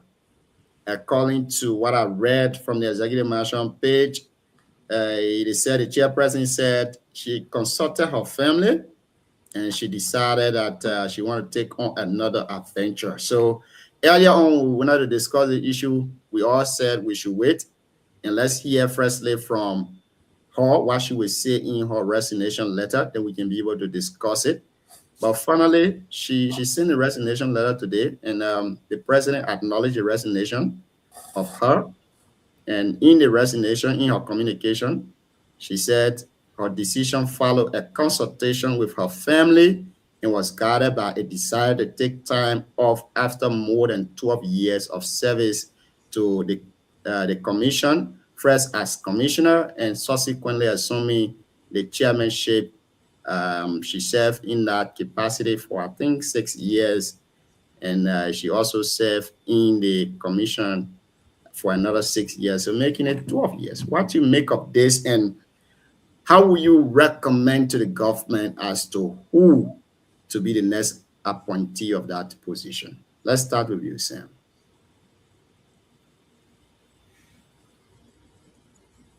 See, you are muted. You know, Sam laughing because he said this, so he predicted the lady was going to give this exact reason. So Sam, yeah, laughing. See, I told you. Well, you know, after 12 years of service in a very strategic position where it's a position that is very challenging. Sometimes it's not easy. She needs to take a mental break. So it's a mental realization. To be an election commissioner, it's not an easy job because you have to balance the situation. You got to balance you got to balance everything. She are there with a lot of cases. People are fighting cases, electoral cases. She are there with everything. And when Sam Win debated, it can be nice, huh? Oh.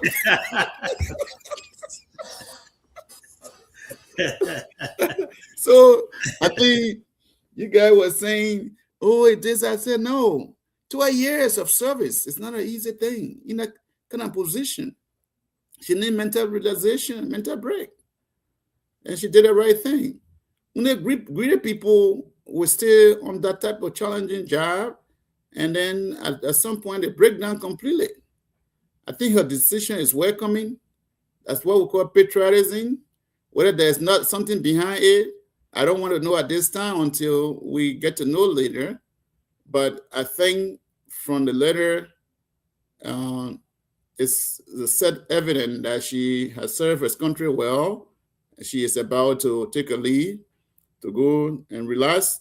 At some point in time, after everything is, she might come back to serve in different positions as she wants to, or she could again go to business. There are a lot of things people can do when they retire. Mostly, I would say retire from government. If she think that she's tired and she want to retire from government, but there are a lot of different things she can do. I wish her well in her private life at this time.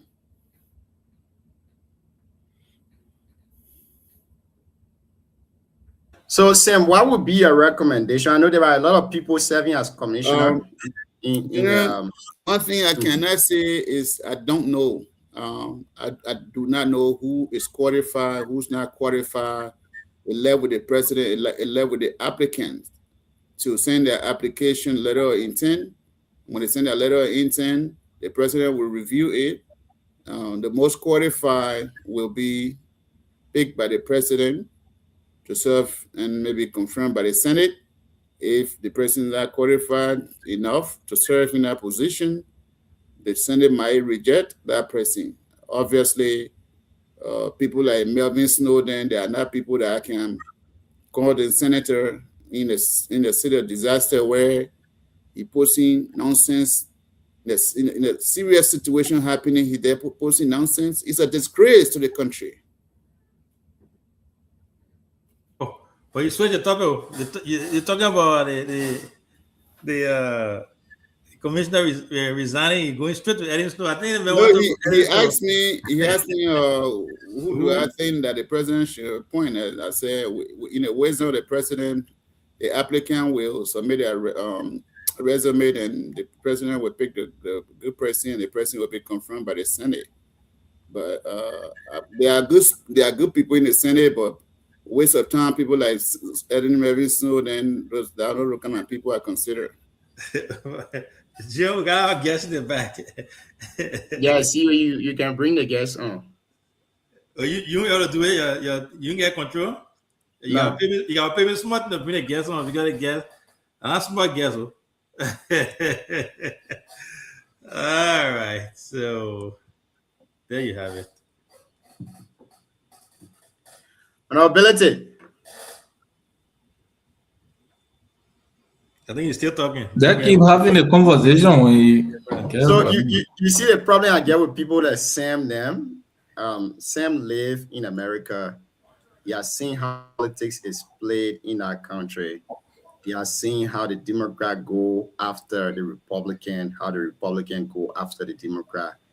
He has seen even the great president Donald Trump recently, I think a month or two back, President Donald Trump did a video and then he ended with a meme of a monkey, and the head of that monkey was Barack Obama, and the other hair was Michelle Obama. Well, it was not good though. It was not. It wasn't good. I agree, but this is the dynamic of politics now. In a word, we can't change anything about it. Once we're not going to war front, I mean, politics can be played in so many ways. So you can't stop Melvin Snow from posting whatever picture you want to post. And I think that picture was appropriate. The commander-in-chief of the Republic of Liberia, he's not under age to own gun, or because they put gun on his side. So who do you think will defend the country tomorrow? It's the president.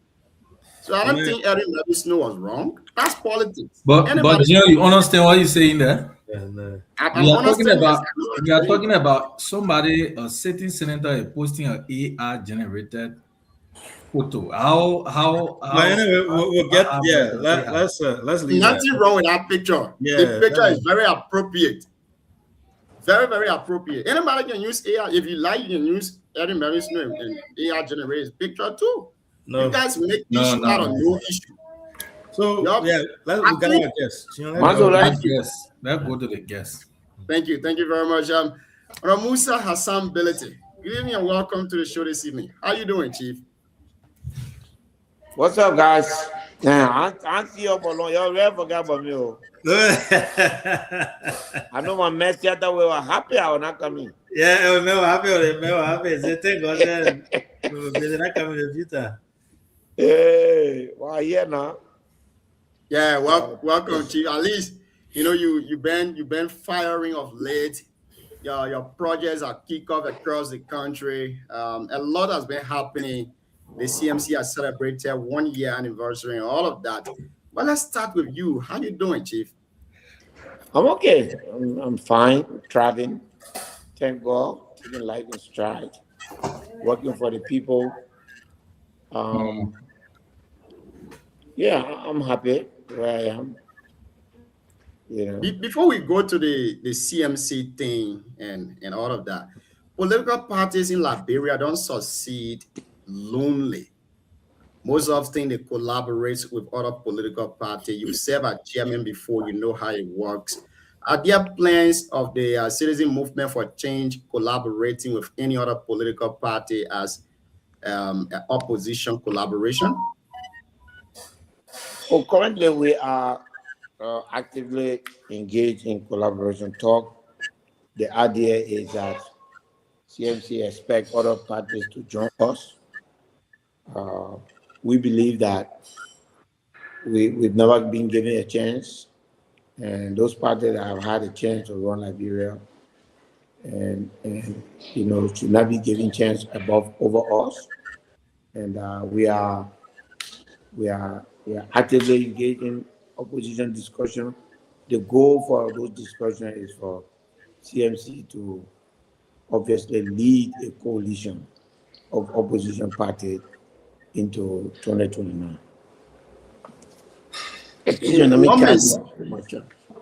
Well, okay. I just need to put it on charge.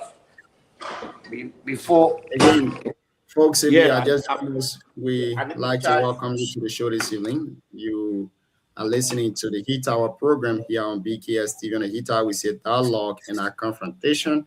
We say words and not bullets. Tonight, we are in conversation with Honorable Musa Hassan Bility, the political leader of the city. I was putting my stuff on charge. I'm sorry.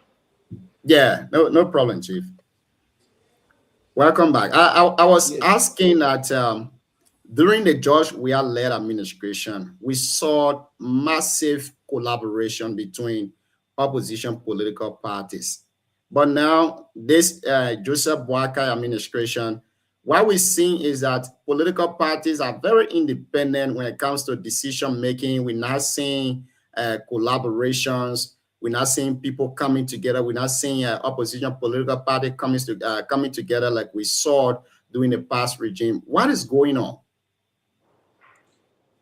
Well, the honest truth is that, and I tend to be corrected, but CMC is the only party in the opposition right now that is active, very active. Mm-hmm. I mean, issues-based, active. we're looking forward to other opposition, but at the same time, collaboration have had very bitter experience in the past. So I guess one of the reasons why you see it happening this way is that people are cautious now as to what kind of collaboration to enter into, who to enter into collaboration with. So that is affecting the zeal for collaboration. And also, Junior, it's early. We have at least 2 solid years to go. I mean, why would CMC enter into a collaboration right now? We don't know our strength. We don't know our potential. We have no plan to join anybody. We do have plan to ask people to join us. And so, let's wait a little bit. Do something for the people. Get involved. Collaboration cannot be used as a shield for lazy parties who hang on to other people and just ride the wave. Let people work. Let people feel the various political parties and feel them not just in writing, not just on Facebook, but physically in their communities, in activism, in caring, cleaning. It's not everybody that may have machine to clean road or make new roads like the CMC does, but it doesn't mean that you don't have personnel to go and clean communities, to do cleanup campaigns, to clean waters and create a clean environment. There are several things that political parties can do. So there's not the whole thing about money. No, I don't agree. Everything is not money. It's the will, the desire. It's what matters.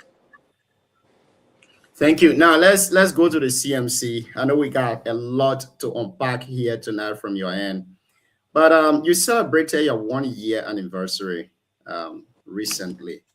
Give us your overall achievement as a political party. What have been your challenges so far, and how are you overcoming these challenges?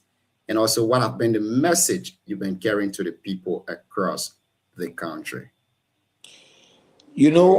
Our biggest achievement has been when we formed this party. People did not think that we could have kept our momentum up to this time. And we kept our eyes on that.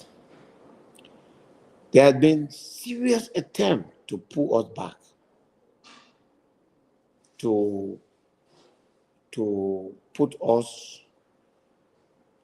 to put a lid on our source of survival, to trample on us, to push us down. But we're resilient, and I'm happy, really, really happy at the progress that we've made, kept our momentum, kept it higher. We have recorded in a month time, we have recorded over 180,000 members registered with ID cards. Our goal is by this time next year, we should have 1 million members registered with ID card, and also not just that, accounted for, so it will be published so that it cannot be like it's fake names, and all our members have numbers, telephones, can be contacted one way or the others, and verifiable. That's a big deal.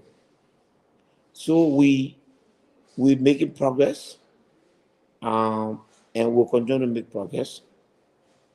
As a party, we have different ways. If you can see the CMC, we don't just look at negative things. When we see positive things, we also talk about it. We want that spirit in our country. We don't want that negative spirit where everything you see must be only negative. Sometimes, as much as you are in opposition, there are good things that happen in government. You should say it.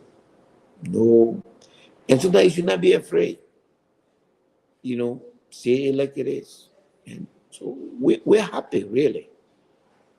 Junior, we're doing very well. We're doing excellent in my country, beyond my expectation. we went to Grand Jide.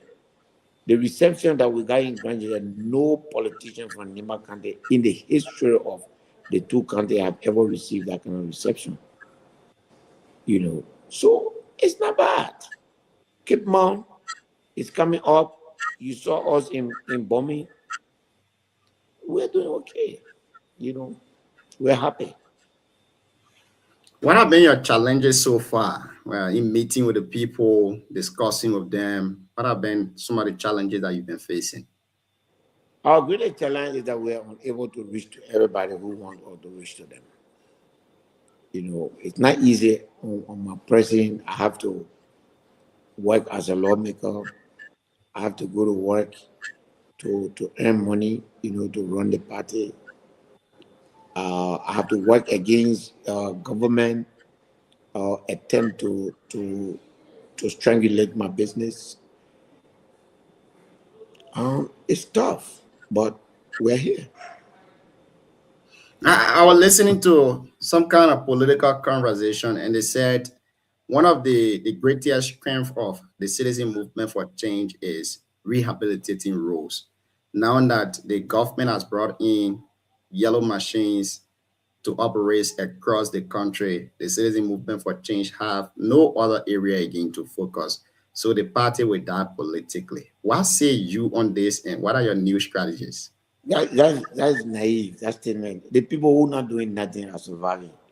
Then we the one who do it so they can survive. We have schools to build. We have clinics to build. We have bridges to build. And let me tell you something, Jim.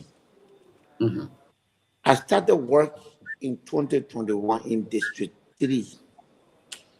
District 7, my district. 2021. 11 machines. I worked for 3 years on broken years. I was not able to finish all the road. I just finished the road in 2024. The yellow machine myth, and we had both Honorable Brandon Samaka and the Minister of Public Works today. My brother, the machine can only work 6 months every year. The government already informed us today that the rainy season is here now, so they're not going to do anything. So they're going to start around September and run into next year. They will not finish one district within that period. It is not easy fixing roads. So if that a yellow machine the government intend to use to win election, they have a lot to do. They have a lot to do, but we wish them well. We honestly wish them well. And the road can finish. Chief, look at our country.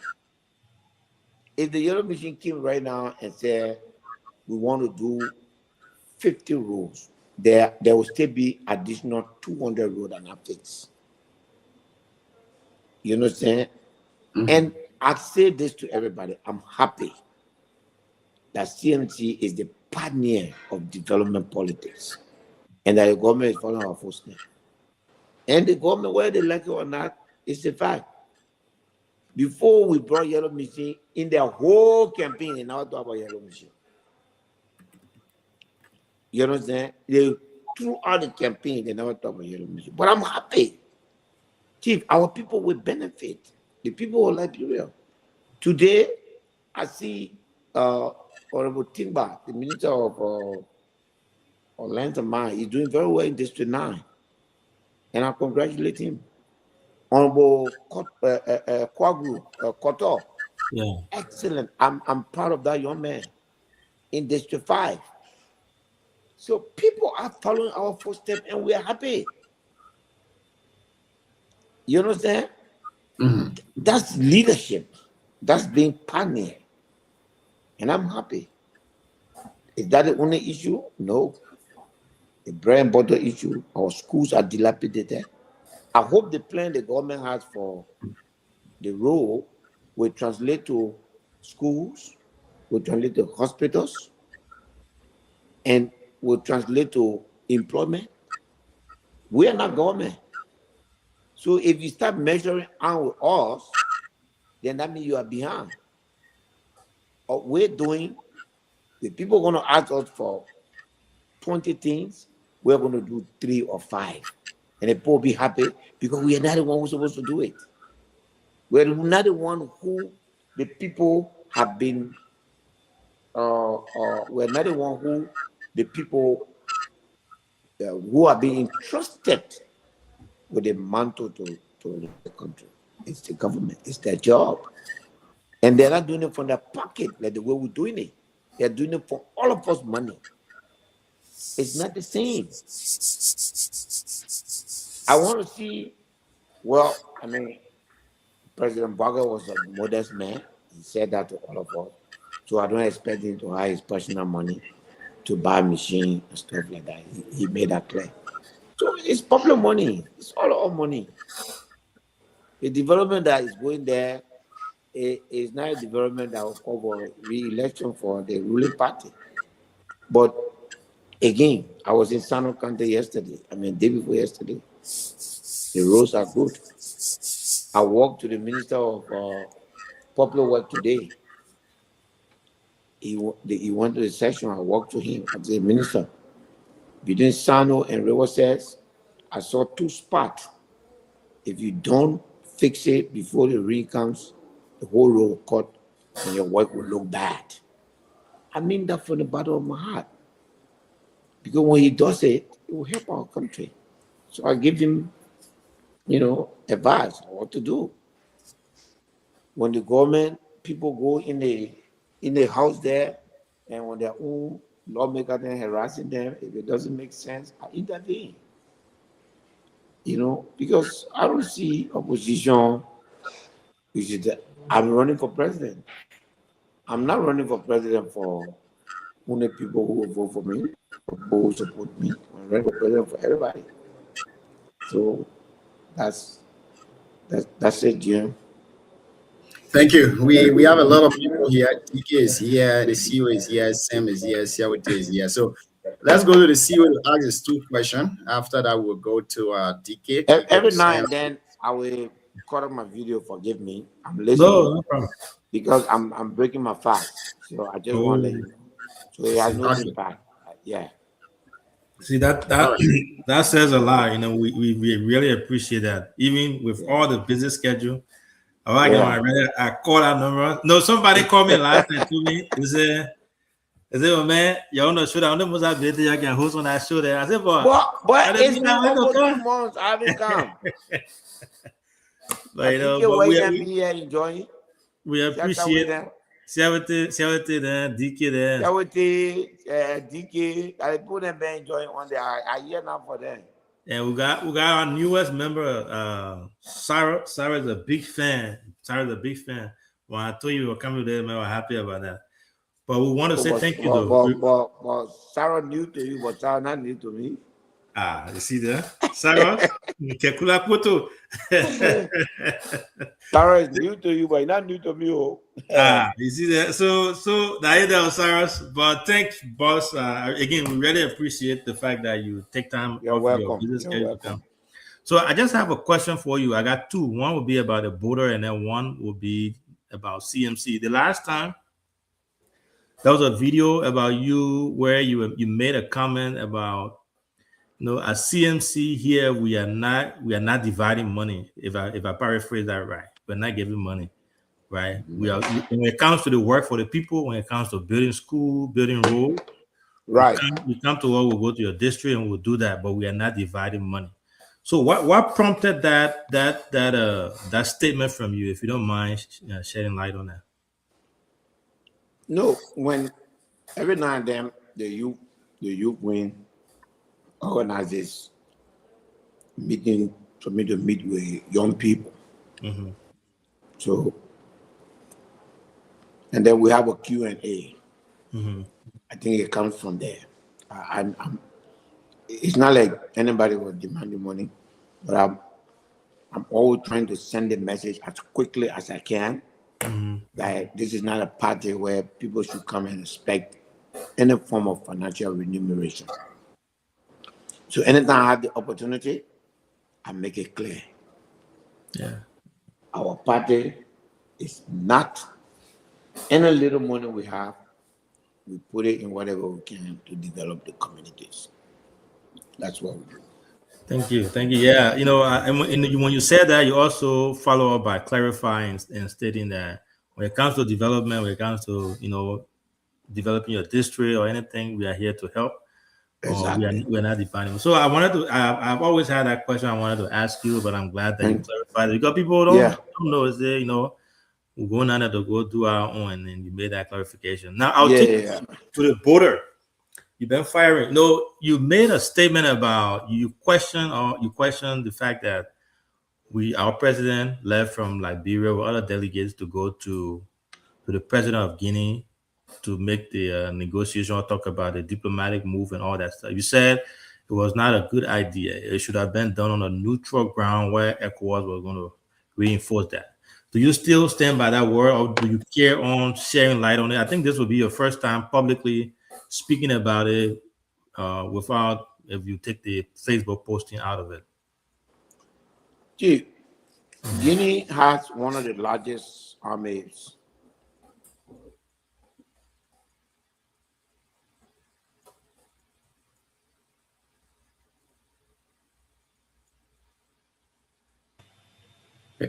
Is it from my end? No, it's from his end. It's from his end.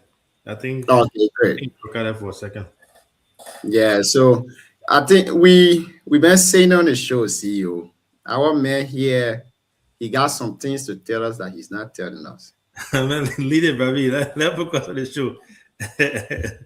He got something to tell us, but he's not telling us. So again, Siawate, you've listened to the honorable man there briefly, and I think there are a lot to unpack here tonight with him, ranging from his disapproval of the Senate calling for a county-wide order. He said they should start with them first, even though it's a good debate.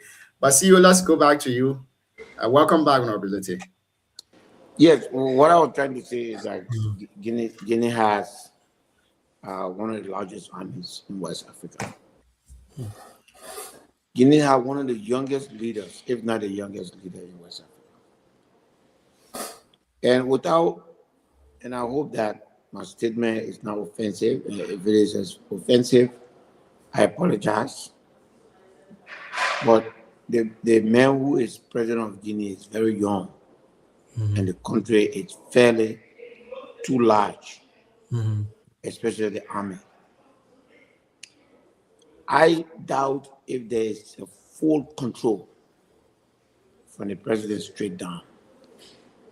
That's my personal view. If you sugarcoat, fine, but I'm not in a position to sugarcoat. What has been happening in Sierra Leone and Liberia is an act of aggression against Liberia and Sierra Leone. Given where we come from, I also appreciate the president's position to make peace, to try to make sure that it doesn't cause chaos. But I don't see the wisdom in seeking peace with an aggressor by going to the aggressor. What I see in the long run, and I can foresee this already, is foreign troops being deployed at our borders. I foresee that. Today, I was just talking to somebody in Kwaduboni, that part of Lofa. Almost 2 months ago, the Guinea, they call the place Samwedu. The Guinea people already crossed and came across the water and put mark down on Liberian soil and told the people that from now on, this is our boundary. You do not reward or respond to aggression with an attitude of being apologetic. But you want to be peaceful, and I think all of the conduct of the government, especially the security forces at the border, they were all okay. But at the level of the president, President Baka should pick the phone and call the president of Nigeria and call the president of Rwanda, who seems to have a very good relationship with the president of Guinea, call the president of Ghana, and call the president of Ivory Coast and say, what is happening is not okay. You people need to intervene. Write a formal communication. Elevate the matter to the level of ECOWAS. Remember, Guinea is still in ECOWAS. If they are not, that makes Liberia a protectorate of ECOWAS. That means if Liberia is threatened, ECOWAS can come to the defense of Liberia.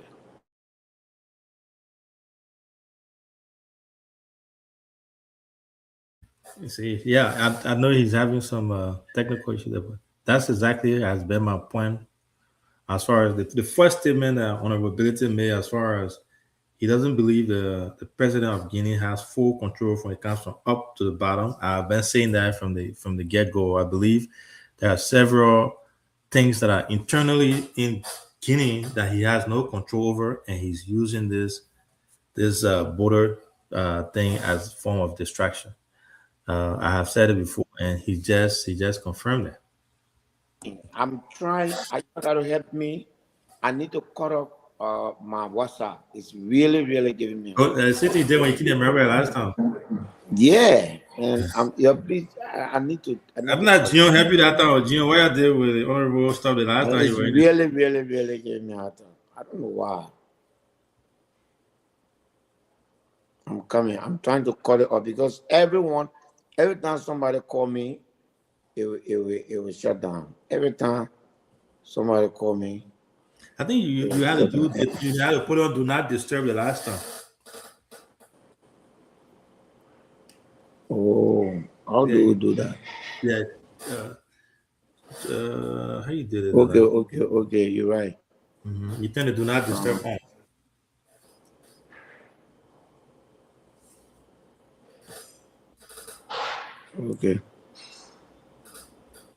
Okay, so I put it do not disturb on.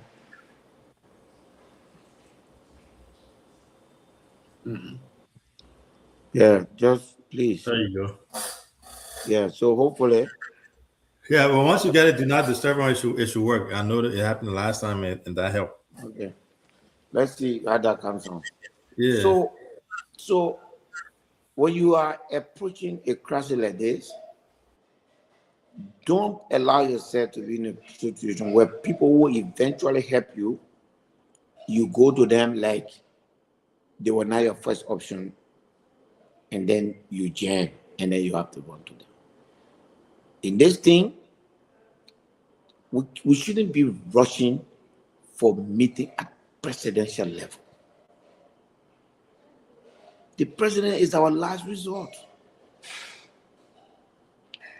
If there's a border issue, our Minister of Defense, our Minister of Justice, led by our Minister of Foreign Affairs, should take the lead.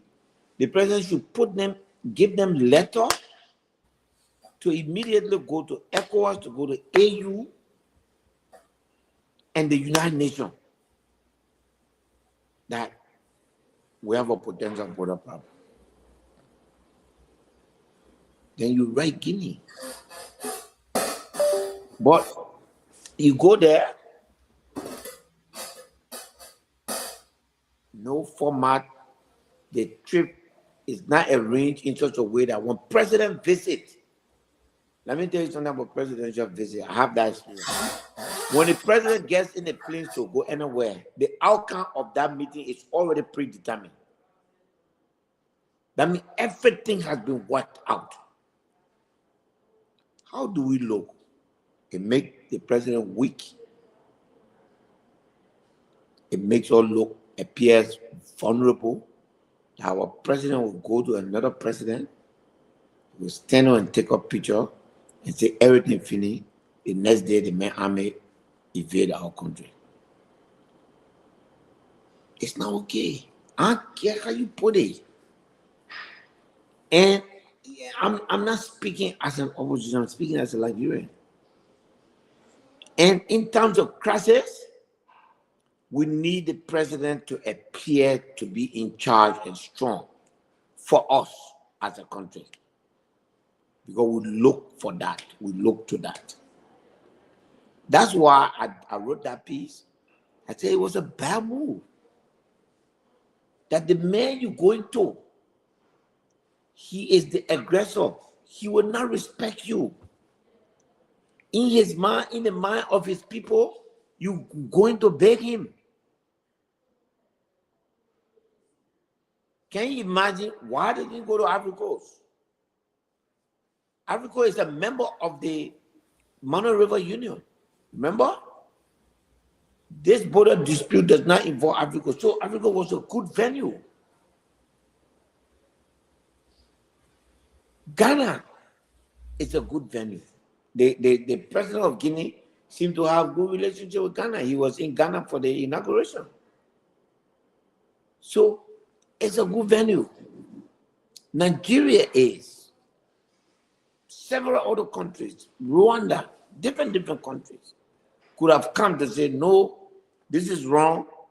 Let's commit. And I insist, I don't want problem. I want observer at the border. Even if it's just 100 troops. And if Guinea say, oh, we don't want an observer on our side, then he say, okay, the observer will be on our side. But I want problem. How you do it? And that's what should have been done. And I put that thing out. Chief, I have extensive experience in governance. I worked with Dr. Sawyer. I spent 12 years in the kitchen cabinet of Helen Sirleaf. I may not have been an open part of government, but I was in the midst of a lot of decisions. The move to go to Guinea was bad.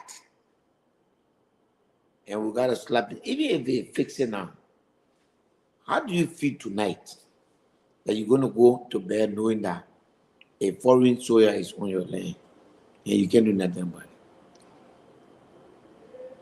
it? Thank you. That I will stop there and let the other guys ask their questions. I know we have more, but I'll turn it over to Junior so the other guys can ask their question. Thank you, CEO DK. Welcome. Let's hear you. The honorable man is here. To be frank, I know one of the pressing issues we have in the country now is the border issue, for which my opinion have been the same. I agree in part with Chairman Benedict on some things he said, but this guy in Guinea is beyond frisky. He's like I said, he getting his support from somewhere that he feel is beyond Liberia and the rest. So we too need to turn to our Allah. The only thing I keep saying is, to me, he's seriously fighting a losing battle. I don't care how strong he is, meaning he had to have the capacity like Israel to fight both Liberia and Sierra Leone and the rest of our neighbors, the Africans and all the other neighboring countries. By now, we'll be thinking that they are the next. So I think he's proceeding like Charles Taylor, like I said yesterday. So that's all I can say. He continue. We just need to turn to our friendly neighbors and our allies, our traditional allies, and present our place. We clear picture and lean it to what is happening globally, because he's actually taking our attention from what is happening globally. So yes, instead of addressing the oil issue, the fuel gas issue, and all the insecurity around the world, he's actually distracting us. So whatever we need to do that. But one of my greater thing is he will not succeed. You can't fight your neighbors and succeed. Like I said yesterday, Charles did it with Sierra Leone. He did it with the Skin Guinea. He did it with Cote d'Ivoire. So the Atlantic Ocean now became charged to the place. And before he came to himself, the U.S. Marine and everybody were on the sea marching to him. So Chancellor did not end the way he ended. And I have seen pictures and video of this guy in your own country in more than wartime. No president have that high amount of security with him. No president. So to me, I don't have any issue on this. Again, like Chairman Benedict said, the only thing I can tell the government of Liberia to do is turn to our traditional allies and then the countries around us there, because thankfully Liberia and Sierra Leone are the one actually hit by this.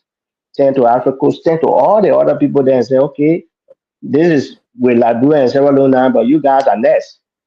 And so there ECOWAS and everybody that need to intervene. So that all I can say, Chairman, enjoy the Ramadan. I don't want to stress you. You must get on finished business. And after the Ramadan, we'll talk about it. Thank you. No problem. Okay. Thank you. Thank you, DK. But I'm not satisfied. We still push you to ask a question. The House of Representatives set up a committee today.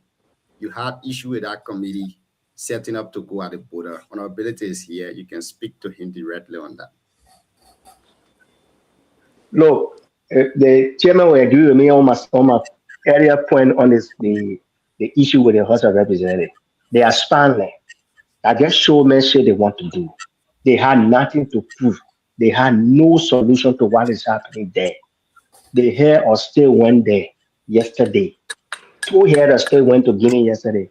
The Guinean army and the Guinean government stayed there what they're supposed to do.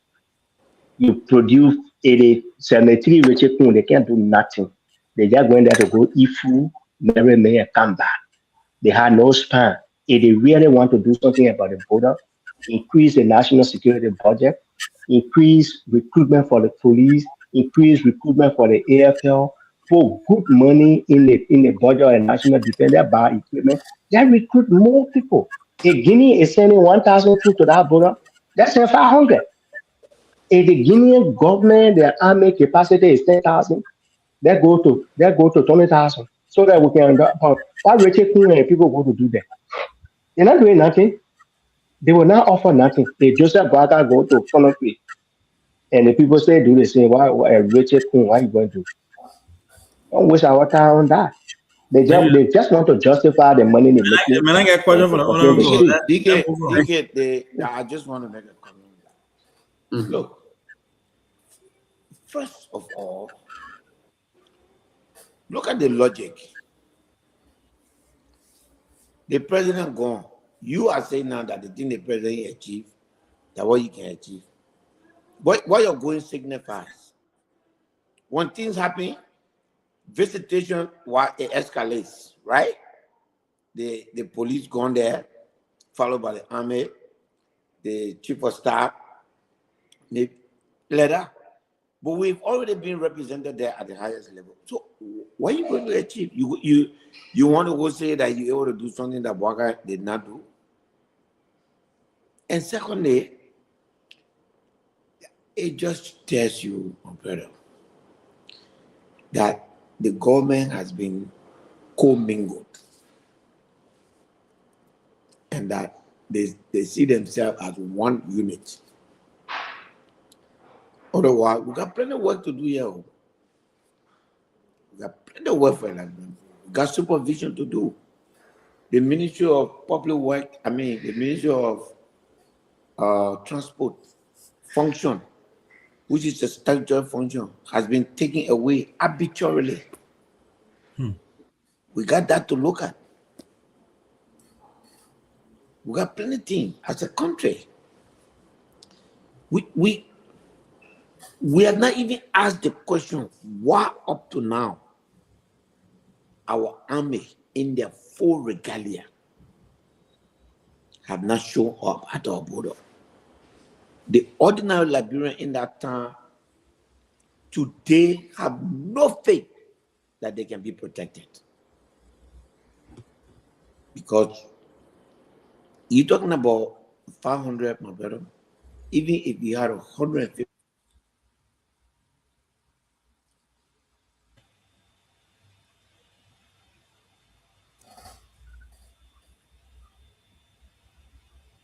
Yeah, I think. No, he's think back. I- He's back. Mhm.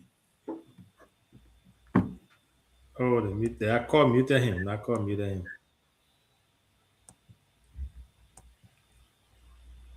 Oh, you're muted.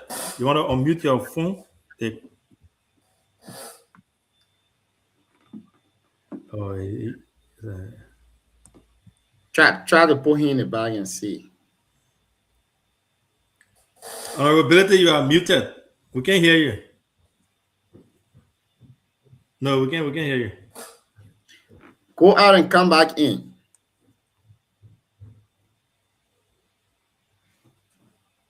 Yeah, great. So after he responds to TK, we'll go to you, Sam. Sam to Siawete, and then maybe we can go for second round, or we can let him go.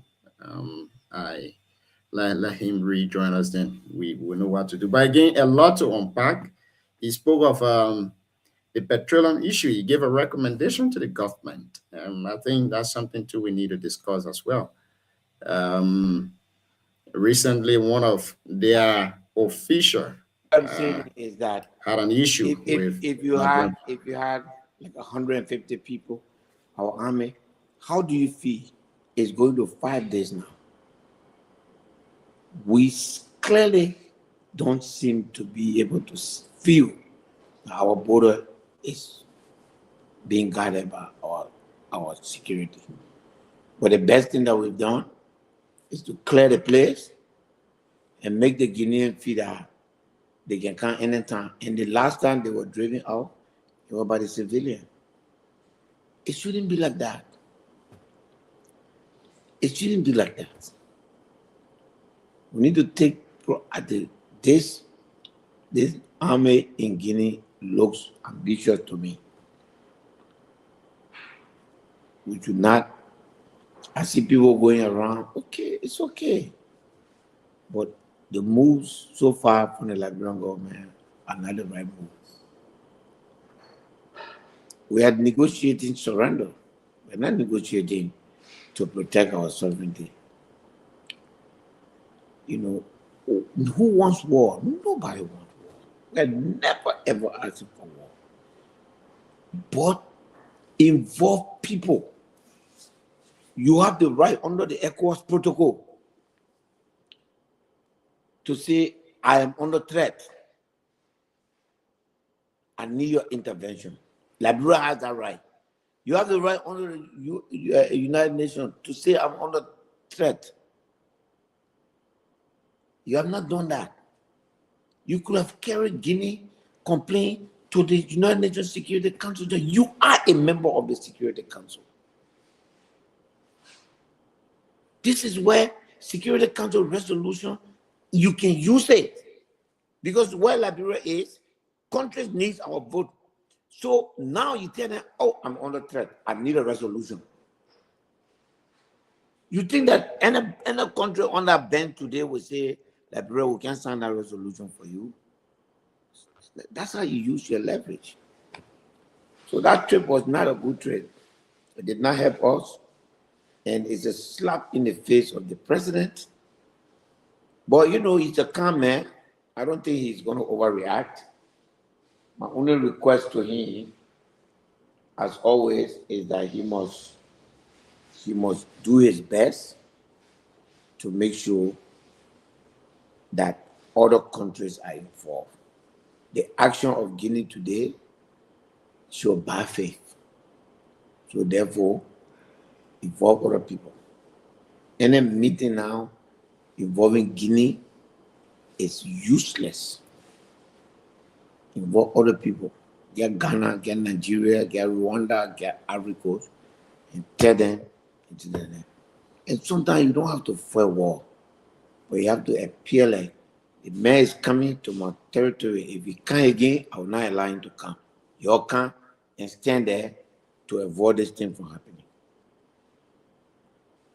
If the border, according to the agreement between Liberia and Guinea, if it's for them, let the international community come and judge it. If the rule that is for them, let them take it. But as far as we are concerned, you know, as a Mandingo man, one of the reasons why today even people question Madigo, people being like that for the same thing. And you're somewhere young. But that whole place they call Forest Region, that's also Liberia over there. The encroachment happened before. The French did this before.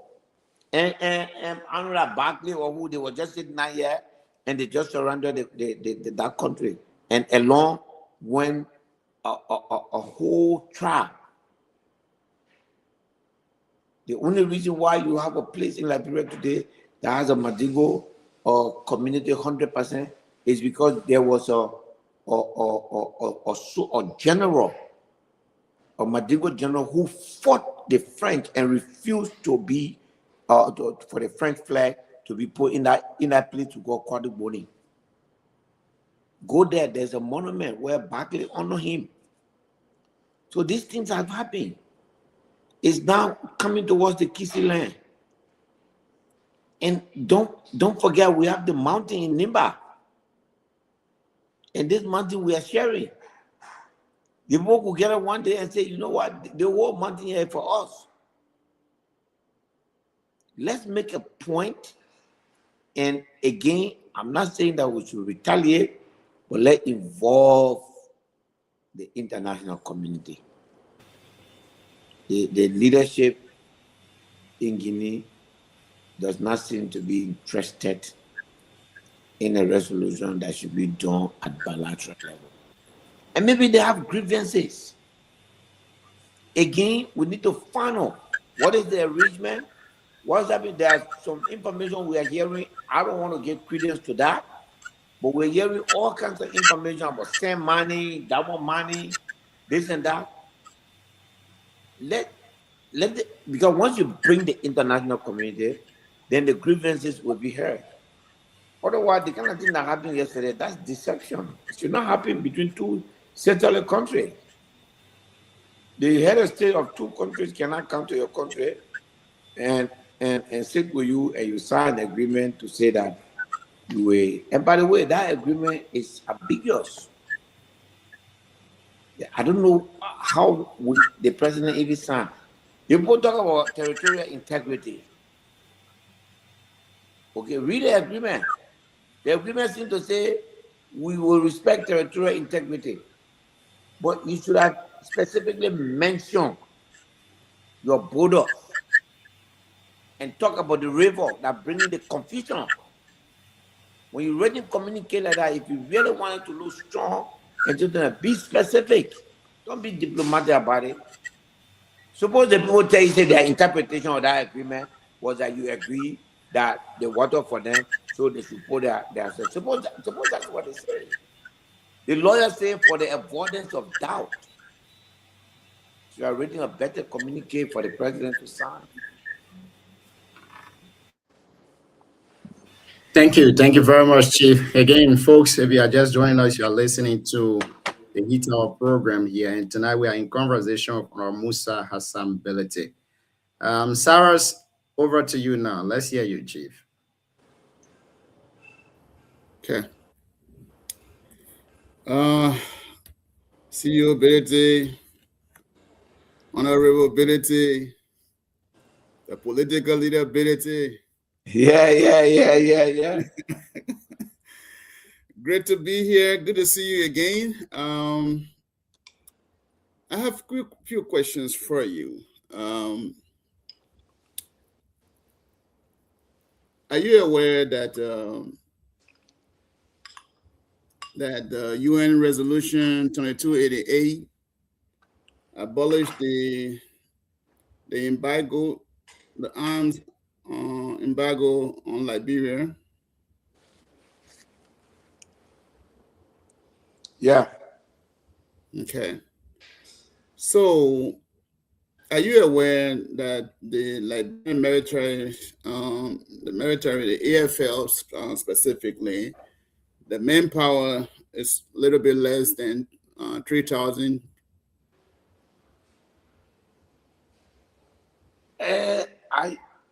I want to, and I'm really, really sorry, Chief. But I want to refrain from discussing specifics about our military strength. Okay. Because I am privy, I was chairman of the National Security. I have information that I cannot disclose because it could be at the disadvantage of the country. Okay. So that as far as the size is concerned, I want to skip that answer. So, with what we face now, I'm not hearing you. You're not hearing me? Can you guys hear me? Yeah, we are hearing you, Chief. Honorable, you can hear us? Yeah, I hear you now. So, but we're not hearing you. politically. Oh, you see, you did. You know, remember last time we were on the show, you were not hearing me. We you were get hearing it. everybody else. Oh, Sarah, you hearing? I can hear you. We getting you clear, Chief. Okay, so I think the problem is on Sarah. Sarah, go out and come back. No, not from Sarah, it's from the honorable. No, it's from him. It's from him, not Sarah's. We're hearing the honorable man. We are. While we are with him, so there's this breaking news. They said the CAF Appeal Board announced that Senegal has been declared to have forfeited the AFCON final, and Morocco is now the winner of the tournament. You know that thing that happened? So Morocco is now the winner. Serious. But anyway, sorry, go ahead. I just wanted to. Is it what, man? So, hey, remember when Senegal and Morocco did the final? They played the final, and they had some issues, some problems. Senegal walk off the field, and then Morocco, so Morocco filed appeal, and then CAF just granted an appeal, the board, and they declare Morocco now as the winner of this African Cup of Nations. Are you kidding me? Well, that's Africa, man. Well, anyway, Sarah, go ahead. Honorable, can you hear me now? Yes. Okay. I got a little bit distracted, but I think I can recollect. Sorry. As you know that President Barkai is not just a president; he's also an elderly man. I understand the point that you mentioned that he shouldn't have gone to Guinea, but I also he's a young guy. He doesn't apparently he doesn't even know some things he's doing. But I think that President Barkai and the president of President Bayo, right, something like that. Their trade to Guinea, I would a little bit look at it from a different standpoint. Sometimes you can, Marabio. Sometimes you can, to avoid all of this trouble from our experience in the war. I think the president saw the need to go and sit with this guy to educate him on some things. Musa, remember now, we got a Kisi, we got the Minor, we got almost 3 or 4 tribes like in Liberia, also in Guinea. I think the president trip, as for me, I would look at it like going to advise your son. Maybe politically we can argue that it's from the position of weakness, but it's gone.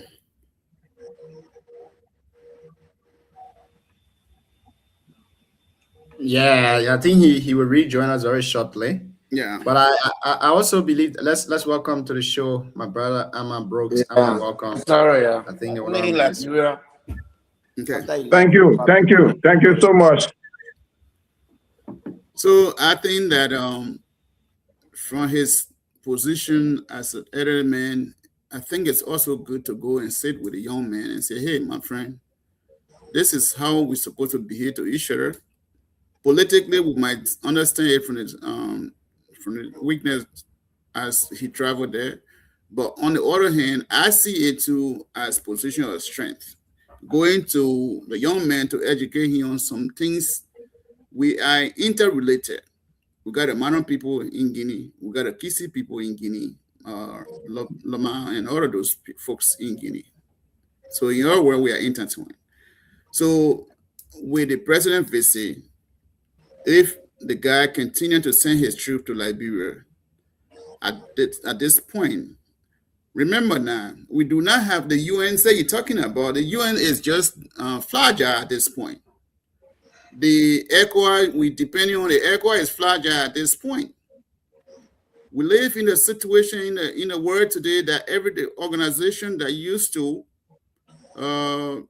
do a lot for other countries, those organizations are in disarray. So I think honorability, with no disrespect, I take a different position on that. I think the president did the right thing. We hope that the young men will understand that we are intertwined.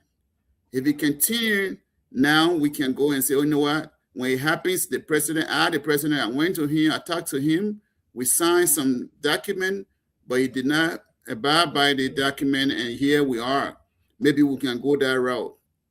For me personally, with all our political differences, I think I still stand by what I think is right. The president and Marabio, the both of them, I think they did the right thing, because he's not doing it in Liberia, also doing it in Sierra Leone. And so I think it's the right thing. But with that being said, honorability, do you have a plan to submit a bill to increase our military budget to certain level so that we as a people the country can have more military equipment coming to the country, so that Liberia can be able to defend herself in this kind of situation? I'm not a military expert. I do believe that every time the AFL had brought in request for support, I've supported it, and I will continue to do that. Where we are, we need to be able to defend ourselves. What is happening in the border there, it shows that we're not able to defend ourselves. I respect your view, Cyrus, but when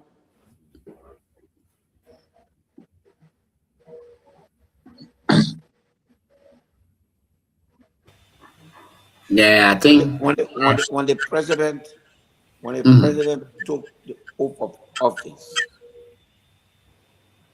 he pledged to defend this country and its territorial sovereignty.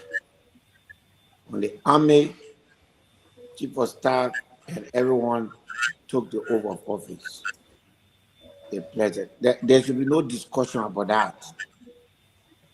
As of today, our territorial integrity has been violated. That oath did not say you must turn the other cheek. If you're going to turn the other cheek, then what is the purpose of giving you more money? If you're going to abandon the border, then what is the purpose of giving you more money? How do we even know that they don't have weapons? For you not to have weapons, you must have fired the one you have. You know, Chief, this is the only place we have. We have nowhere to go. You yourself, Cyrus, and many other people went through so much pain as refugees. The agony of being a refugee. Now we have a government by the people, for the people, and of the people. It has to. The government has to at least show that it will defend us. Trust me. I know we try to politicize everything. I know, and all of us are guilty of that. But when the territorial sovereignty of the country comes at stake, the government should act first to protect our border and then before seeking diplomatic solution. I don't think that 15 men or 25 men should walk across our border and come put flag on our land. I don't believe that. Any government who accepts that, you have abdicated. I don't agree with that. You know, the studio, they took oath to die for this country. So where they're going to stop to tell the Guinean, oh no, don't come here? Where?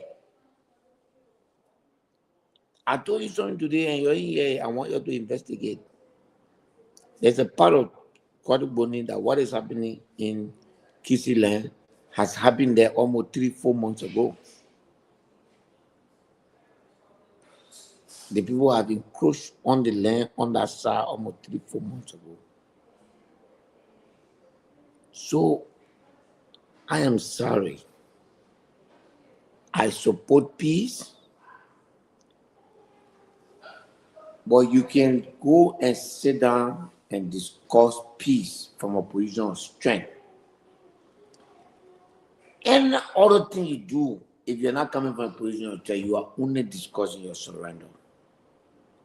You see the allegations that are going around that maybe the government went to Guinea, okay, since you want the water, take the water. I am very sure that that's not what happened. But you cannot defeat that argument if the response is, oh, let's make peace. First of all, do you recognize, Sarah, that our president was disrespected? You call our president and tell him and sign a paper away and say, from now on, let me make sure everybody stay to their border. 6 o'clock the next day, you show up with gun blazing in your hand to say he came to take land from us. What does that mean? Our foreign minister was still in Guinea when this thing happened today. That's not proper. And for fear that I may sound like I'm a warmonger, I'm afraid. I never fought a war before. I've never shot a pistol before.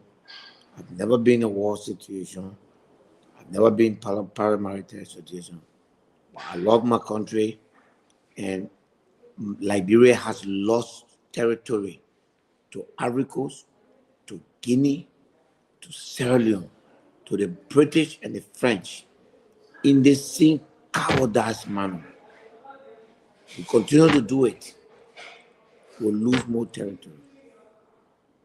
Zerikore, as you all know, for your information, was part of Liberia. That entire place they call Forest Region. They're mountain here today where we're sharing halfway Guinea. Everything's already been for us. But I don't know, President Bagley or who's the president, they gave it away out of fear. The same attitude. It got to be different. I don't agree. Saros, I believe differently. I respect the president's position, and I pray sincerely from the bottom of my heart that it succeeds, because he's the leader of our country. We pray for him.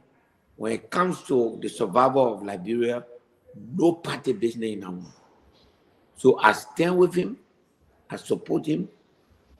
I just don't believe that the route that he has taken to deal with this matter, I don't agree with that route. So lastly, from on my end here, Musa Hassan Bilete was the commander-in-chief of the armed forces of Liberia, or the president of the Republic of Liberia at this moment. What would be the first action of Musa Hassan Bilete as military crossing to the border? Number one. Number two, how is Mike Greenwell? Has Mike Greenwell returned to the CMC, or he has left the CMC completely? Mike Greenwell never left CMC. If someone leave the party, they can right to say I'm not there. He's a member of our party, and we are fine. As president, the first thing I will do I will call a joint chief of staff, the full army command, high command, and preside over that meeting and get a briefing. The next thing I will do, I will address the country after I've gotten full briefing from the military about what happened to the border. The third thing I will do is that I will authorize appropriate deployment at our border with the instruction not to engage in any warfare, but not to allow any encroachment on our territory. My fifth action would be to visit the border and assure the people in the border town that your government is with you, and I want to assure you that we'll do everything to make sure that we protect the border. That's what I will do. And if necessary, the fifth action would be to declare state of emergency in the area that is involved. And then move the civilian quietly without any rush to a safer zone and then occupy the place. And at the same time, write ECOWAS, write the neighbors, take the phone and call all of them and tell them, say, your camp, what Guinea is doing is wrong. And take the phone and call the president of Guinea and tell him, Mr. President, you and I came into power and saw this border. Our great-grandparents killed the poor and said the border. We cannot change it. Your army has come and encroached on my land. Here the evidence. I'm sending my Minister of Foreign Affairs to you with the evidence. Let's take action to stop it. They will think twice. See, let's torso. And I mean because Guinea got big army. They got one group for nobody. Look at the kind of investment Guinea is doing in that Simandou area. Look at the kind of investment they want to do in the country. Right? You think that one is disrupted? It will be good for them? No. Why not good for nobody but your opponent? I mean, I don't know how much of you live in a village. I live in a village. That's saying, you know, when you're sitting there in the house, when a little goat or the sheep passing in front of your house, they will look inside. When it look inside, it will see who's sitting down. It will look at that person and see whether it can enter to look for food or give it away and see that person will say, let me pass here before they may not able him. I believe that Guinea is taking advantage. And, you know, historically, let me tell you, I want to take you back.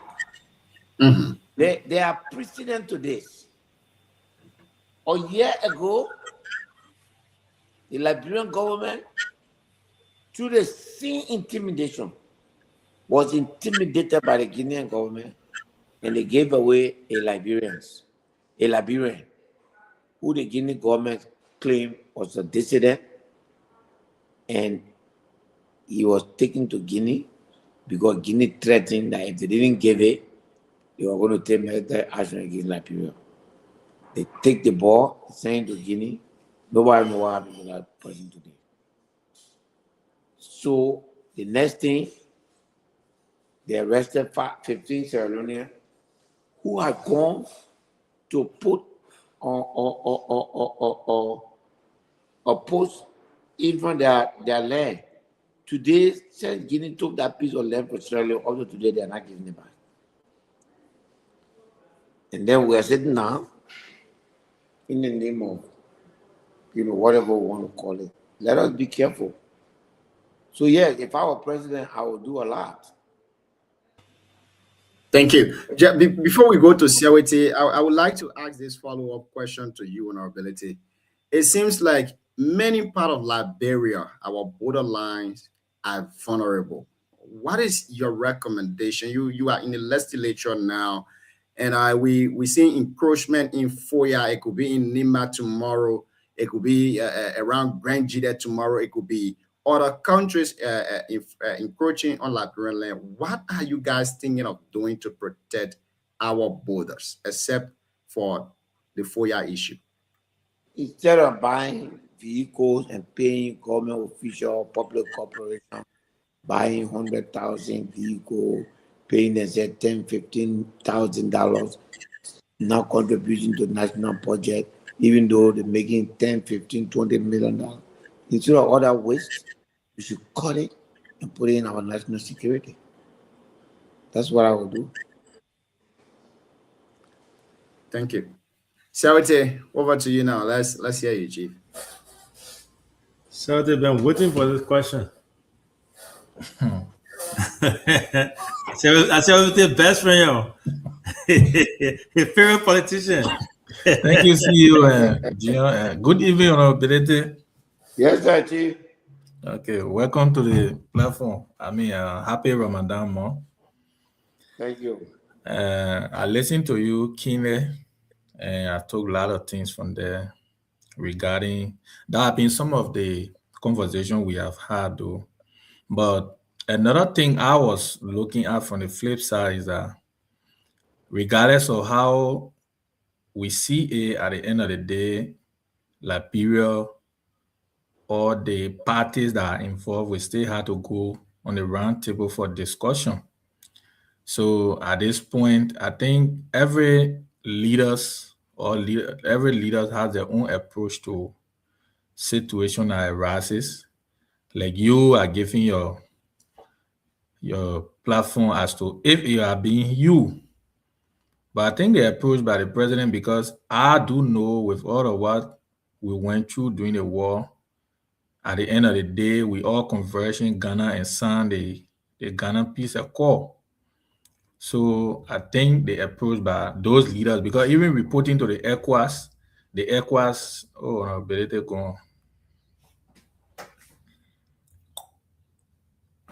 Aman, how are you? I'm good. Thank you so much. We just after the show mentioned, after showing all of the photos from Conakry yesterday, I think all of you on the platform can agree with me that the weakness of this administration to protect the territorial boundary of Republic of Liberia is being very much clear by the day, because as we speak. Let me lemon talk, please. No, as we speak. Don't describe. But I have time, man. I have time. Yes, to you. All four Salino.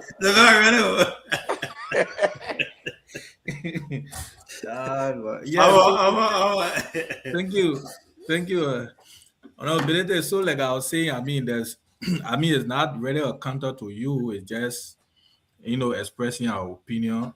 We all feel the same, because what we went through in Liberia for the past years, people can say 14 years, but I think the unrest started from 1929 up to 2003, because they were breaking.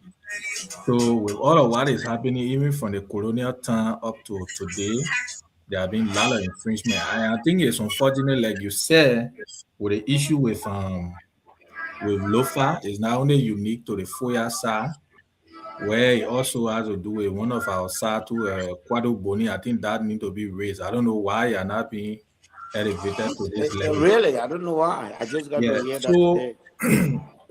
So, for me, I was saying the approach, I think writing ECOWAS and other friendly nations at this point, those approaches are not bad, because at the end of the day, even the head of ECOWAS were also in that conversation. So as things unfold, we watch to see how the president approached that. But I think you have said it, and other panelists have made a point regarding that, so I don't want to waste our time on this. But I'm a little bit concerned. Firstly, I will say thank you for the project seeing this full, because I think the project, I'm also affected by that. I come from Seapley, and that's my region. Yeah. No, I must admit. But another thing is, a few weeks ago, we hosted Pagon here, and that of some guys. Is it from a music in the back? Something playing back there? No. I think it's on Honorability side. No, not me. Not you? I don't have Yeah. anything here. Yeah. Okay. So like I was saying, honorability, there are the essence of development. Most people are not understood that. Sometimes people want to make politics, of the contribution that people do when it's not even time for politics. But at this point, I also wanted to get your side because they also raise issue about the relationship your team or you have with the local officials in the district, and then how the machine moved to the district without the consent or informing the commissioner and the local leaders there. So I first wanted to know your relationship with the people on ground because it also has to do with safety issue too when the machine is working. So on our Okagon came here the other day, he gave his position, and then the influence to that regarding your construction. Most of your critics are saying the bridges and road you are constructing, you are not, in alignment with Ministry of Public Works. So what you have to say about that? Do you think it's necessary to inform public work about the technical know-how on some of these projects you are doing?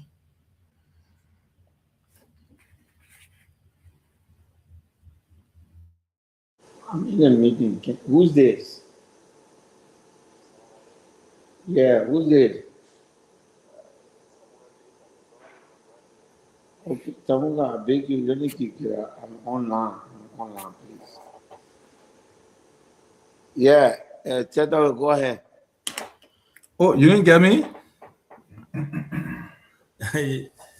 No, I think you gotta repeat your question. Okay, let me restate the question.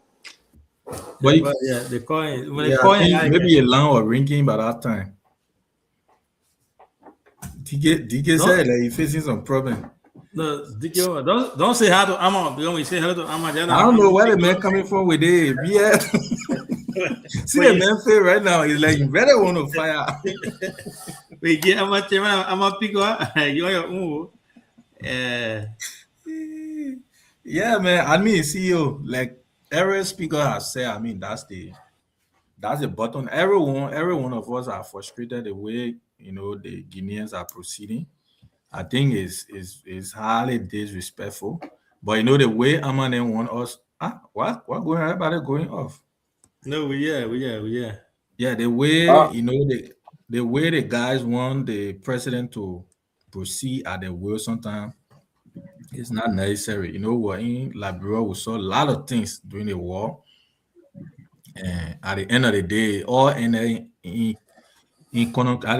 Ghana, and we had Omeo there for I don't know how many years, from 2003 or 4, 2003 or I think 2003. It was 2003. Yeah, up to 2017, lately 2017 before Omeo left.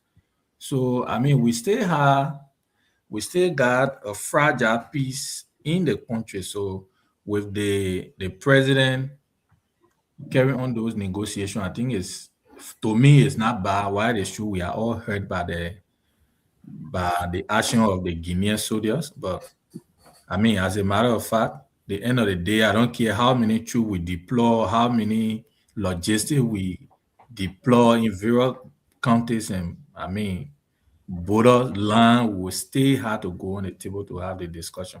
Mind you, the Omeo, in fact, the ECOWAS the chairperson of ECOWAS is also affected by this. And that's why every one of them had to move to Guinea. And it's not bad. Diplomacy should be the hallmark in this current, dispensation we live. So I don't think people want to take it as weakness of the presidency. I think people who also say that they should also think about what we went through as a country. Maybe people who are also saying that they didn't see what we went through. Maybe that time they see Guinea or maybe Zimbabwe. But if you live in Liberia and saw what we went through, you will not say that. Yeah. So I mean, I'm waiting on our ability to come, and then what we'll have our conversation. So we'll not listen to most of these things. I'm gonna have the saying too, though. But you see, some of the things I'll guess here. you do not allow the aggressor to dictate to you. Emma, we'll come to you shortly. See how we take go ahead with your two questions. Yes, having some network. Yeah, I don't know. Yeah, it's not network issue actually. I'm still struggling with calls coming on my WhatsApp and disrupting. I really don't know how to deal with it. Yeah, honorability. I think with the point from the South Guinea, I think I make my side. I think you got it. But what I was saying was the most of the road construction, mainly the one that I think ball right now. The other day, the guys, appear here, and some of us were blown with them about obstruction of development. That was wrong. But I equally wanted to get your side of the story about how your involvement with the citizens there, because some of the point they give is that up to now the commissioner is not involved into the project. I mean, and between you and myself, when it comes to this kind of construction, it has to do with the safety of citizens that are around, because most time you have people have to go in a various community, do announcement. Even community mobilization is very important. So if development is going in the district and they are left or as a saying, that's why I wanted to get a side. And in furtherance to that, my follow-up question was, most of these projects, your critics says you are not involving the Ministry of Public Works to give you technical advices on how they work, how to proceed with some of these critical aspects of the construction work. So we wanted to get your side of the story, the boss side and that of the concerns. Well, Charity, let me say this. First, let me say thank you for that question. It's important. From the moment we started work in Nimba, community have been involved 100%. And I want to walk you through the process. First, we have never gone to any road on our own. We have never done any road on our own. Every road you see us doing, it initiates from the people on the road calling on us to say, we want you to please come to us. We have a request we want to put before you. And then they put a request before. The second thing is, the people that are living on that road, in conjunction with the local administration, have to sign a waiver. So communities are directly involved. They have to sign a waiver to say, we approve this road project, and if they miss our cocoa, our rubber, we waive and clean. Thirdly, they take care of our machine and they feed our people as a matter of courtesy everywhere we go. So how can they say the community name? They won't bring politics in there now. I will not listen to them. I'm not a government. If I'm doing any rule, the government wants me to stop, I'll stop. I don't get power over government. If going to ball to open a road that has been closed for over 40 years, it's a crime, then let them tell me to stop. Why are they talking now? When I'm finished with the road now, Siapley, like you said, one last cow in Siapley. I usually take my car to Siapley. And what happened? There's no road there. And we fixed the road. Today, you can carry pen to Siapley. As I speak to you today. At the very high loss to our machine.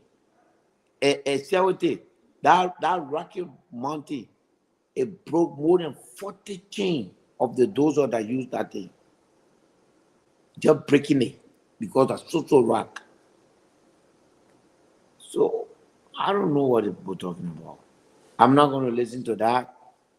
I respect the government. We have made good roads, better than the people who even paying $400,000 per kilometer.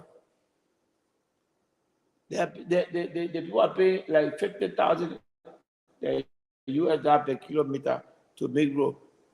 Our road is not compared to any road. And I know that we maintain it. So we not just go to say we face that road today and then we'll never come back there. No. You see that road there, all those covers you see there, so all those bridges you see there, so we're going to put everything there. And then next year, when the play get back, we come and fix it. 2029, when we win the election, we'll put quota there for the people. That's what we told the people. Okay? That we don't have to, people don't have to beg. It is their right. It doesn't have to be Musa Bello to face road. Look, people who are in government today have been in government in Nimba County for 10, 15, 20 years. So this is my second year in government, now my third year in government.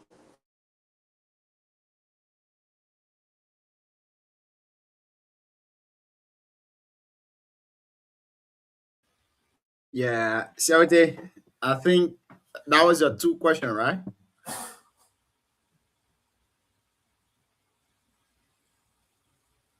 Yeah, so when that was my first question. But I think I think the question will be the last. The two question I think is enough because you ask your 2 questions. You ask the man 2 questions. 2 questions you're responding to. He came from out. He's breaking his fast too. So we can next time. Man, you reach out your meter today. You won't be talking plenty. So at the end of the day, what we are doing is that we're facing the roads. If you go to District 7 right now, we've started redoing all the roads again. Because that's what we committed to do. If you go to Bliss Valley now, we just finished Bliss Valley. If you go to from Secretary all the way now to Sankample, heading towards Low Play, we finished that. We're doing that. We're coming start from Secretary again to BAM. Those are our work. That's what we're elected for. And we are moving from Siaple there, we go to Benegley. From Benegley, we are going back to Waiplay and then connect Waiplay and BAM. Hoping that by the time we finish with that, the rescue mission can take it from Campley to come to Benegley if they can. If they cannot, we'll continue to Campley. So nobody should say that thing. We cooperate with the government. If the public will come and tell us, hey, we should do this, we cooperate with them. Those are farm to market road. It doesn't require what you need to do there. The people just want the road to be fixed for their car to pass. What else they need for us to do? Again, if the government feels that they will fix the road, we'll move on there. We'll take the resources to go build school. We'll take the resources to go build clinic. We don't care. All we want is more development will come to our people. All we want is the people from Blole all the way to Bo and Quila there. We want that road to be fixed. If they move up from that other place, that is how we're going. We have plenty of places in Nimba to fix.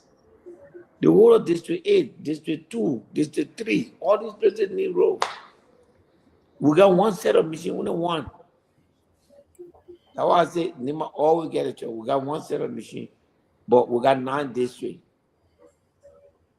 So you know that between now and 2029, the machine will never reach to more than 3 districts in Nimba County.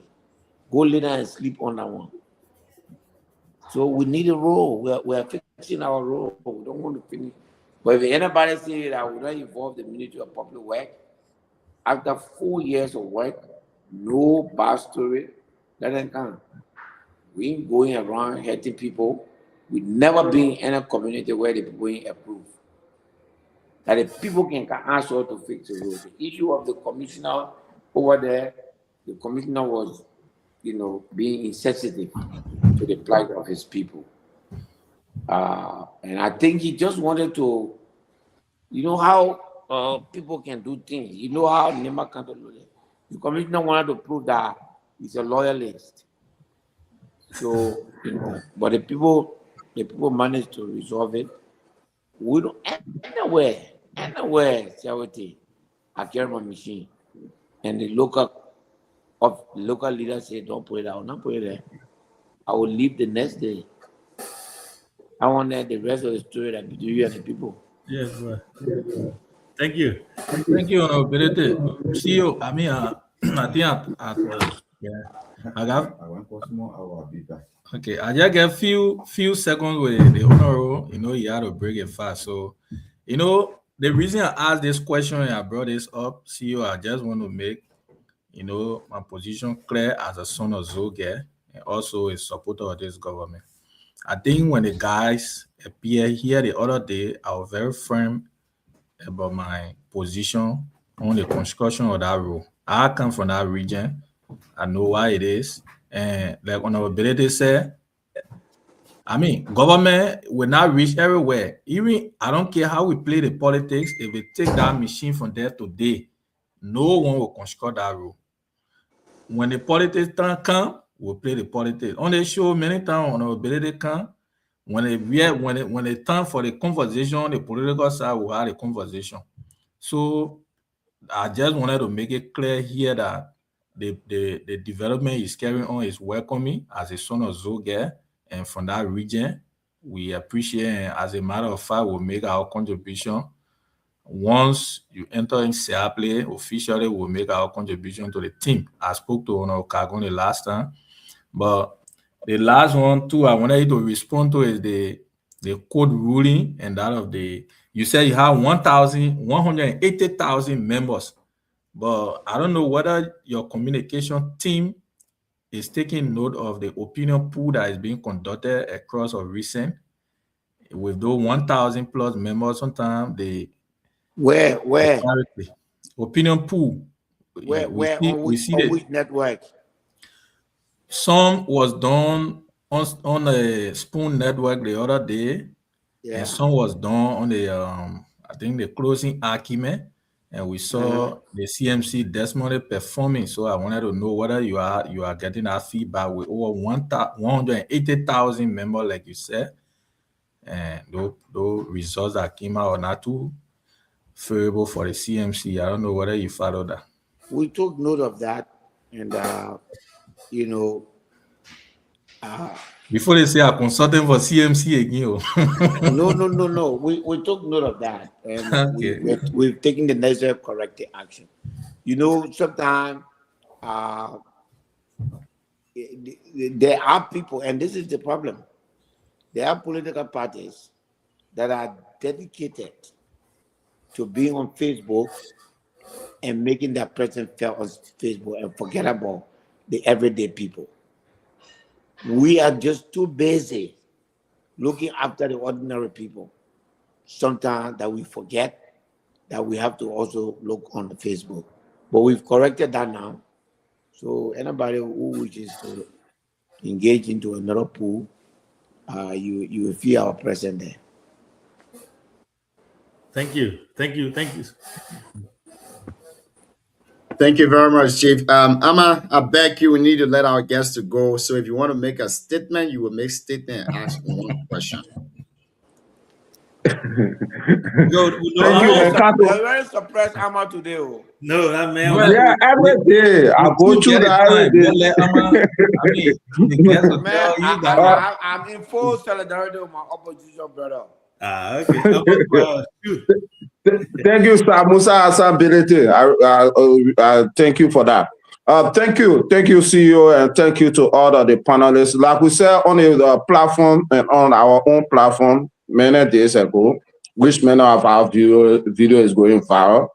that some of our friends from the rescue team, the Green Revolution, quote unquote Green Revolution, they criticize us, but now they believe that it have to do with national issues. We are not political. We are being very much nationalistic. Like we said, Musa, you spoke out, man. You cannot, one of the things that I said that it is a weakness from Monrovia and Freetown to allow Conakry to dictate to them is based on this background.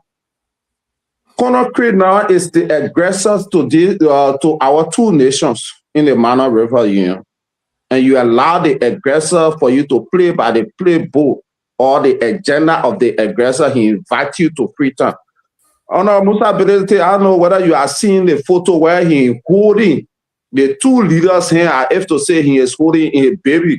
And for some of you people that have been around leaders and presidents, in any diplomatic circle, that is a complete diplomatic blunder from the president of the Republic of Liberia and the president of Freetown to allow a little Domoyan holding them, holding them by a hand, just like they are baby, two leaders of a nation. First of all, Monrovia was to decide. Big man, though. The man huge. No. You are speaking to the odious African Republic. You are holding the odious African Republic leaders here. I have to say you are holding your baby. That was very much disrespectful to our country. Monrovia should have decided to have the meeting in Accra, Abidjan, or Abuja to call on other leaders to get involved. And after taking a nice photo, coming up with a propaganda, the next day, what do you see? As we speak, citizens in Lofa and other regions, they are towing their load, moving to Vanjama and other countries. They are leaving their home. They are being displaced in their own country. And this is completely sad for our country. We cannot allow the aggressors to continue to succeed. And where is the AFL now as we speak? And as we speak, the AFL, they are only available to be beating people for girlfriend business on the highway.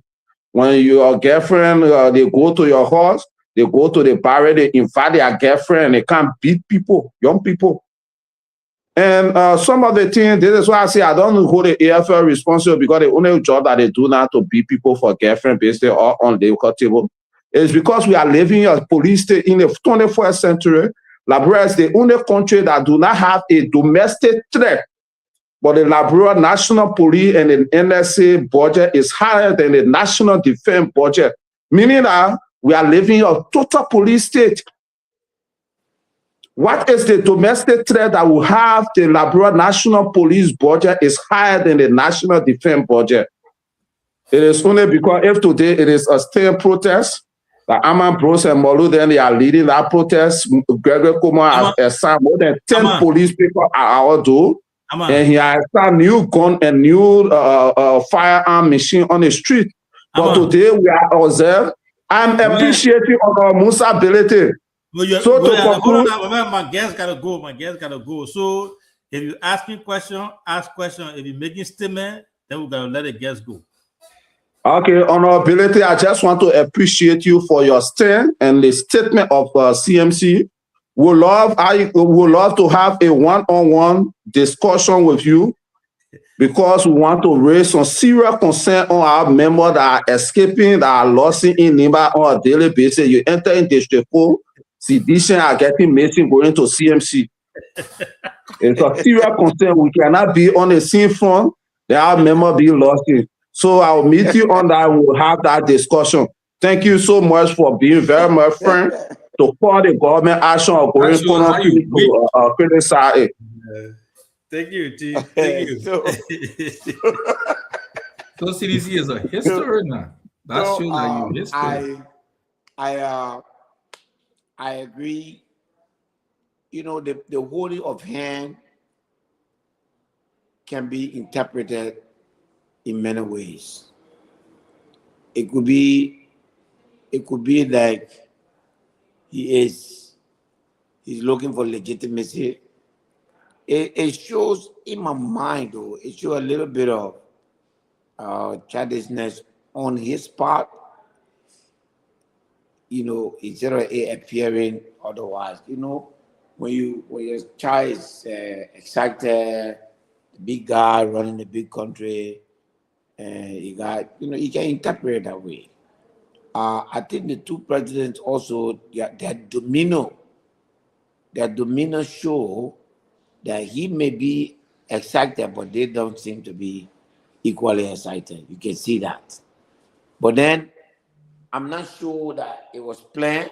But I'm not sure it's kind of tough. When somebody hold your hand, you can't say, "My man, leave my hand."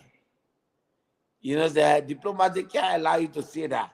So the major had the people hand, but they couldn't say, "But what you holding our hand for?" That would be even worse. On the issue of CDC losing men to CMC, I think that should serve as a consolation. That's fine. At the end of the day, this is CMC time. So you can come. Look, let me tell you something. Yes, what are the truth? And I hate to say this because it will bring out fight. But I want you to go to bed tonight thinking that in the opposition, when we don't have an opposition leader that is ready to stand up and fight for the right of the opposition, you think that these guys that are in power can leave power like that? The question I want to ask every member of the opposition today, in the opposition, who do you think? It's not a popularity contest. Because if it's a popularity contest, some of them may not win that. But it is a contest of competence and courage. Who do you think that is prepared to stand these guys and stare them in their faces and tell them, say, "I'm here and I'm not moving"? Who in the opposition that you think can do that today? I don't think we'll answer them tonight. But that should be the question that we all should seek for the next 2 years to answer.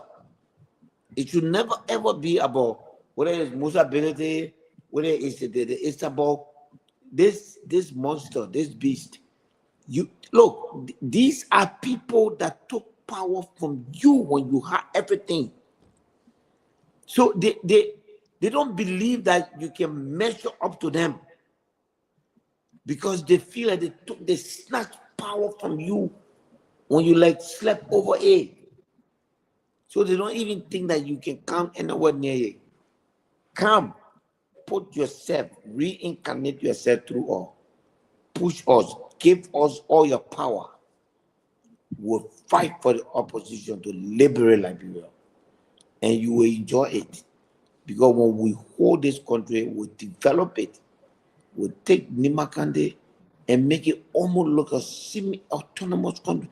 Nima will have almost everything on its own. They will have their own bank. They will have everything. They will have industry. Can you imagine today in Nimakande, we got Chinese people crushing our right and selling it to us to build a house? We have rock all over. But we what's little investment, $1 million.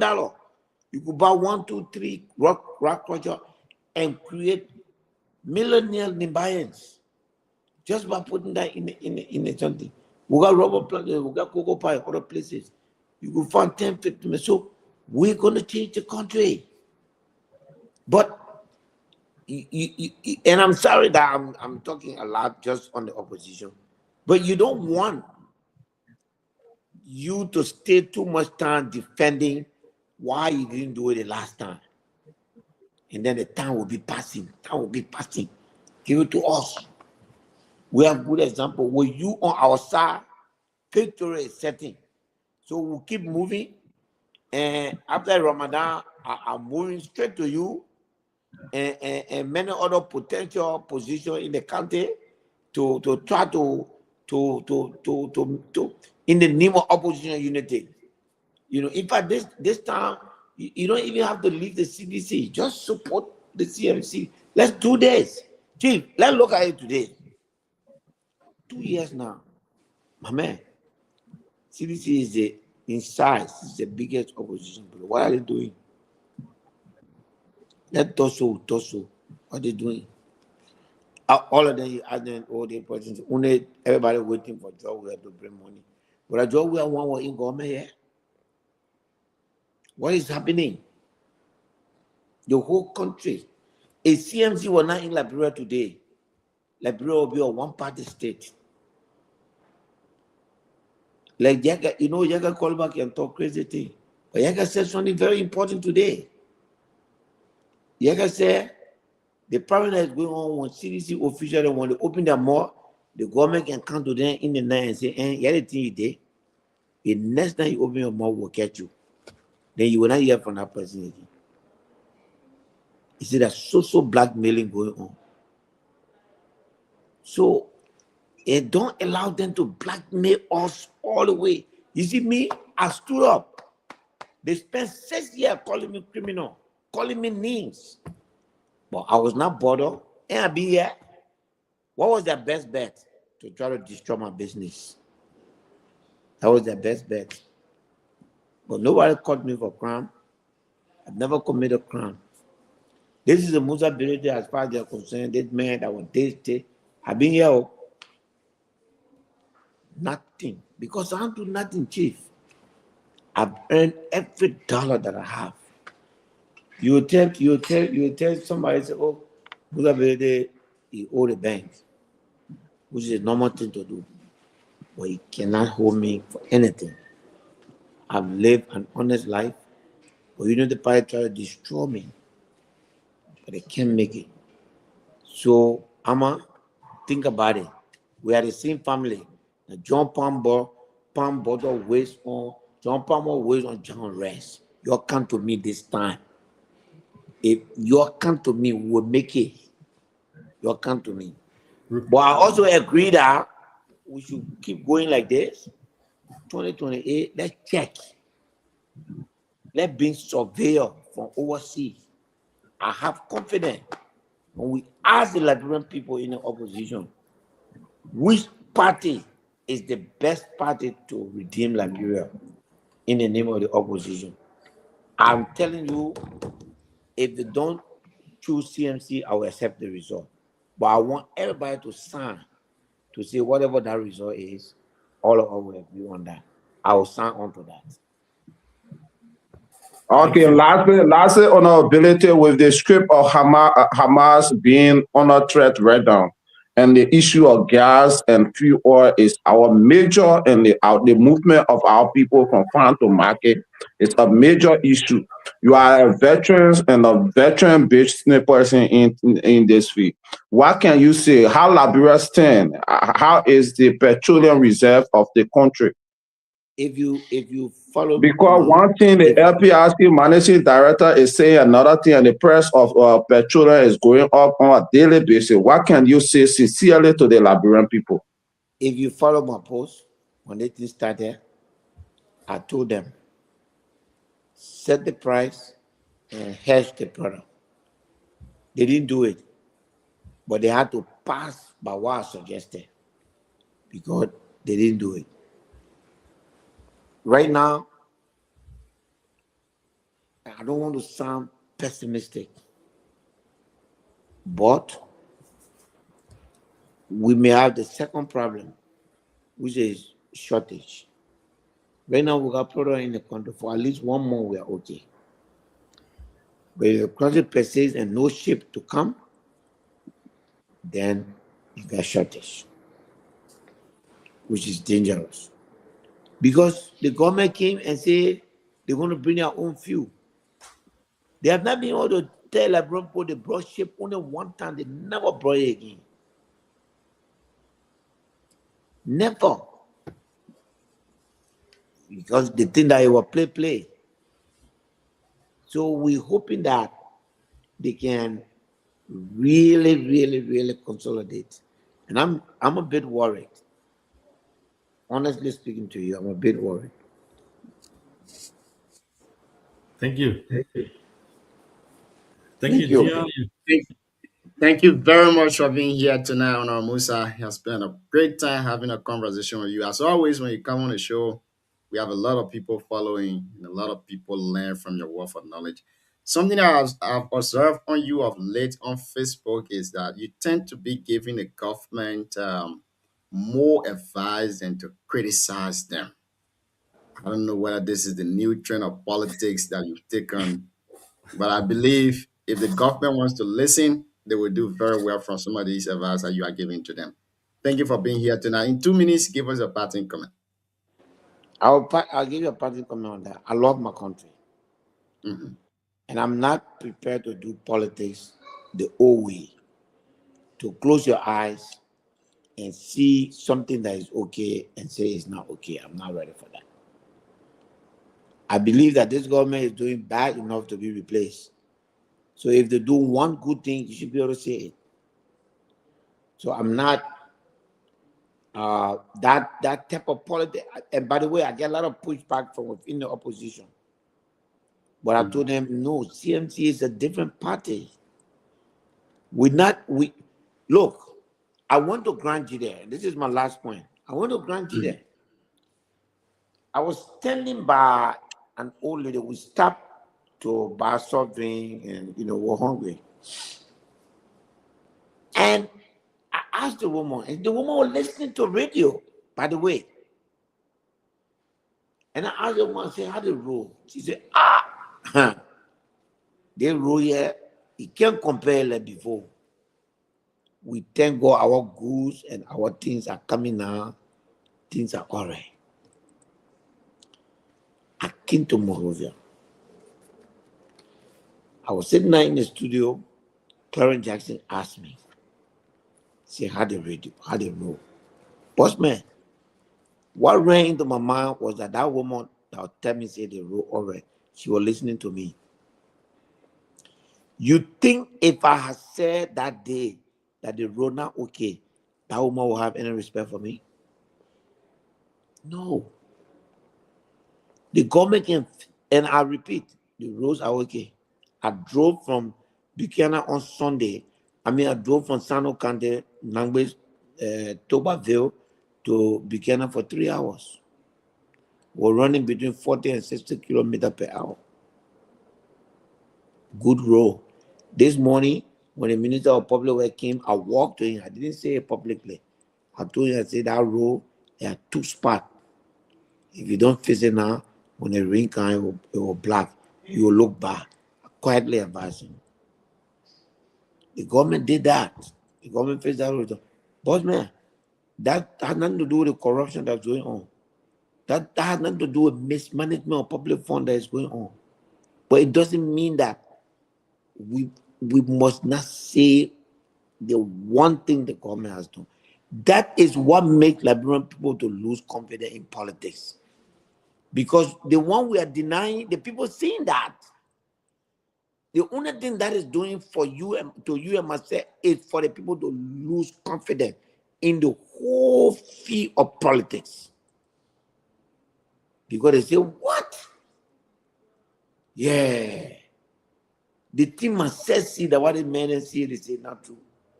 Sunday, when I speak to Jeremiah Kuhn, and some of my people can be sitting down near me, the vice president, some of them can be, but you and the man can talk like that. I say, this thing now, but I don't play politics like that. I've never played politics like that in my whole life. I've never had a political opponent that I cannot send my hand to say shake my hand. Never in my life. I play politics when I see you, I say hello. I don't destroy you in your politics. I speak against your action, the stuff, but I respect the line. And we all should do that. Thank you. Thank you very much for being here tonight, Chief. Take care. Thank you. Thank you, boss. Thanks Thank for you coming. so much. Thank you so much, Honorability, for being here. We appreciate it. Thank you. Thank you, but I'm on them boss man. Can't shake people hand when you be in election. So you just listen to Honorability. Oh, God. As always, we stayed on here for our post analysis and our parting comment and all of that. We've gone nearly 4 hours, so we give each person at least 2 minutes and 2 minutes only to make your parting comment. But here is my observation.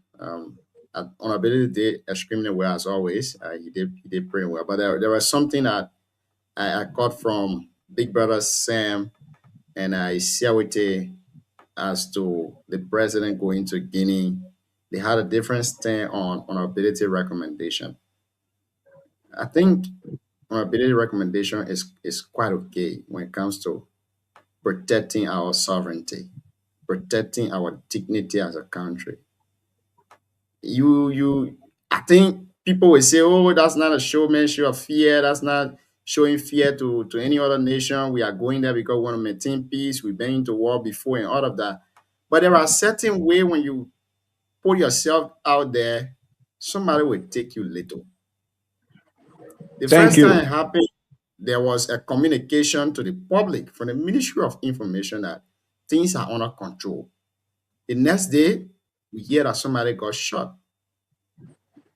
After that, the president said he's sending delegates. The delegate went there, Ministry of Information posted again. That, oh yes, the delegate have gone to Guinea. Things are now under control again. The following day again, we saw influx of military personnel. The next time again, while our president was en route going to Guinea, they too, their military were en route coming to Liberia. What if something could have escalated at that border? And then maybe the citizen went there and create chaos. The next thing, our president will be seizing our country.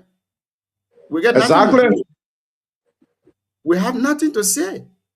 This man that is serving in Guinea right now, he's not a civilian. He's a military guy. He think out of the ordinary. First of all, I've never seen a diplomatic picture that you will hold two leaders' hand like this. Diplomatic picture? I've never seen that before. I don't know how Sam then will want to term that to be. It's a peaceful picture, it's a calm picture. But this does not show a good image, especially with the way we're presenting the issue. It seems that it seems like we are begging for something. I don't know what is really happening here right now. Honorability says something here tonight, and I think we need to investigate it because if at first they said it was a dispute from contract, same money. Later we started hearing territorial things and all of that. And now you're holding two presidents' hands. And what frustrates me a lot is the president of Sierra Leone. He's the current chairman on ECOWAS. He got control.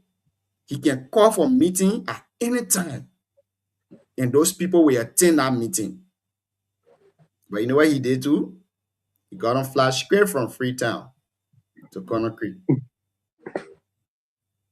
The president, I'm pretty sure that Joseph Boakai convinced that man, let's go down there, let's go settle that thing, it will be okay, it will be nice. So they went there. The fact that our AFL personnel are not going to that place and saying we can't talk about one UN something that was signed, I don't think we are ready for our own territory as a country. We are not ready yet. And this is just in a Lofa. I told somebody today when I was traveling, coming back home, I said, if this thing would have happened in Nima, then a different thing we're discussing. So, because I know how my people are. They are quick to get angry. Somebody will not just leave and come and start to do any kind of funny thing to them and they will sit to look at that person. They won't do it. And the fact that our 1990 Civil War, 1980 Civil War, how our borders were easily penetrated by our own citizens, we have not learned from that. And most of our borders across the country are still vulnerable till now. Then it means we are not ready yet. We are not ready as a country. And I don't think we'll be ready anytime soon. That was another waste of taxpayer resources by the president, and I will stop there for now. Sam, let's hear you. After you will go to Aman. If Siawete there, he can take us home. All right. Aman Junior, I guess he was left. Sereti, if you're still there. It's good to be on the show at a time, to listen to different opinions. Well, Honorable Ability, he made his debut. He talks about a lot of different things, but I still maintain my position. I asked him if he was a president from today, what would he do different or differently? He believes what is better for him as a leader, and then I still maintain my position. Listen, violence cannot be violence. Whether or not President Joseph Imamboga and President Marabio, ECOWAS chairperson, if they were wrong to go to Guinea to talk to their brother for proceeding the wrong way, I don't see it. Yeah, what's the start of that guy that got shot? I don't know. Oh, okay. Why? So to talk to their brother to proceed the wrong way, I mean, that proceeding on the wrong path is also good at some point in time to put down your shoulder, the power, and say, you know what? It is great to meet with him. Apparently, he doesn't understand what is going on with him. Let's go and educate him. From this point, if he continue, yes, now we are advising. So in my mind, this comes to the simple set. When you advise, first, when a child does something wrong, what do? You can just grab a child and beat the child. Sometimes it's good to advise a child first. If the child continues to do it, now it's time for punishment. I don't think President Joseph Boakai and President Marabio were wrong by going to Guinea to advise the younger brother. Because remember now, we are all brothers. No matter if he doesn't understand what he's doing, people will term it as political, sovereignty, violation of sovereignty. What sovereignty? Guinea to Liberia, I have seen people who buy pepper from each other, people who buy coal from each other, people who buy peanut butter from each other, people who say hello and money in Liberia, money in Guinea, kissing in Liberia, kissing in Guinea. Maybe he doesn't know what he's doing. Sometimes people can be mentally deranged and do stupid things. So I think two presidents. So you are saying that Guinea president is mentally deranged? That's how it can happen. Power can sometimes make you drunk. So when you sit with the people and say, you know what, this is the education for you, do not do it again, my brother. But let's see tomorrow, what tomorrow brings. Let's see this whole week, what this week brings. If the man cannot ask his military personnel to withdraw from the border, then we can have a conversation. But as for now, I think it was a right decision. Because remember now, and maybe you guys, I don't know how, I know you guys was pretty young, but we experienced it when our mom and our fathers were running around with Kenya bags, clothes on their head, running all over the place. It was a terrible situation for us. Civil war, but to go back into another war, I believe personally, it's not a way forward for the country. Liberia, can you imagine, since the war, to conclude here, Liberia are not even recovered yet. Liberia is still a loose society. Everybody talk the way they talk. And Liberia was not like that in the 80s when we were coming over in 1989. 86, 87. It was a very respectful country. People respect each other. But these days, when they want to grab your hands, they politics, bam, bam, bam. They talk to you like the way you know nobody. It's a loose society now. So to go back to another war, we are not recovered. Look at the Zogos and Zogi. They got as how they call them in Liberia. But yeah. the underprivileged children all over growing around the place rapidly. Motorcycle, I mean, that's another war there. The boys who supposed to even be in Cali or doing, I mean, looking for something and job to do, they all over motorbike. This is another crisis. For to go to another crisis, we're not even here yet. So again, I understand all the sentiments that people are expressing politically. I agree. But on the other hand, Joseph Parker and Marabio did the right thing. Let's see the next week. For now, let's see what the guy will do. But we appreciate Marabio coming on the show. It's always good. When you're a leader, you're supposed to be down to earth. Visit all the radio stations, don't overlook this, the power of media.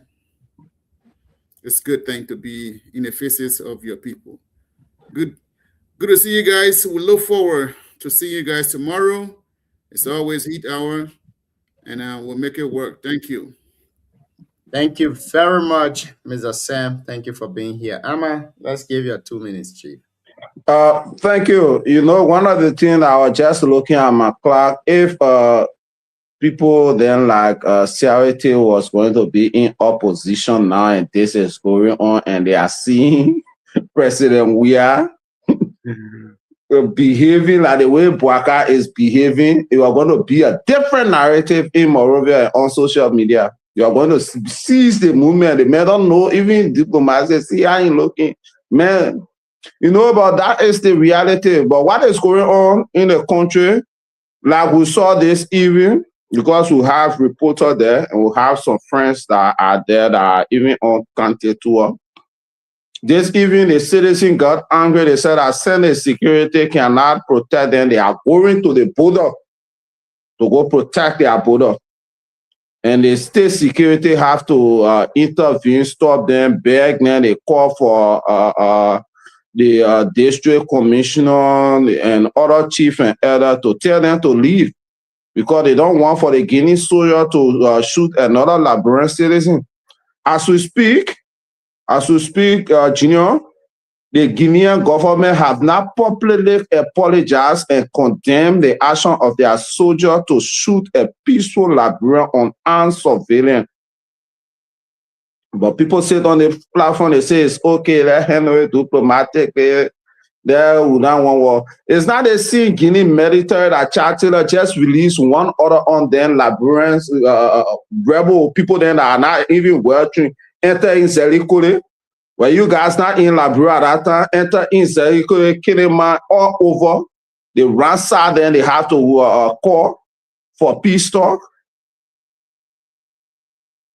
When you go into diplomatic discussions, you must go there with strength. And that we are not proving strength.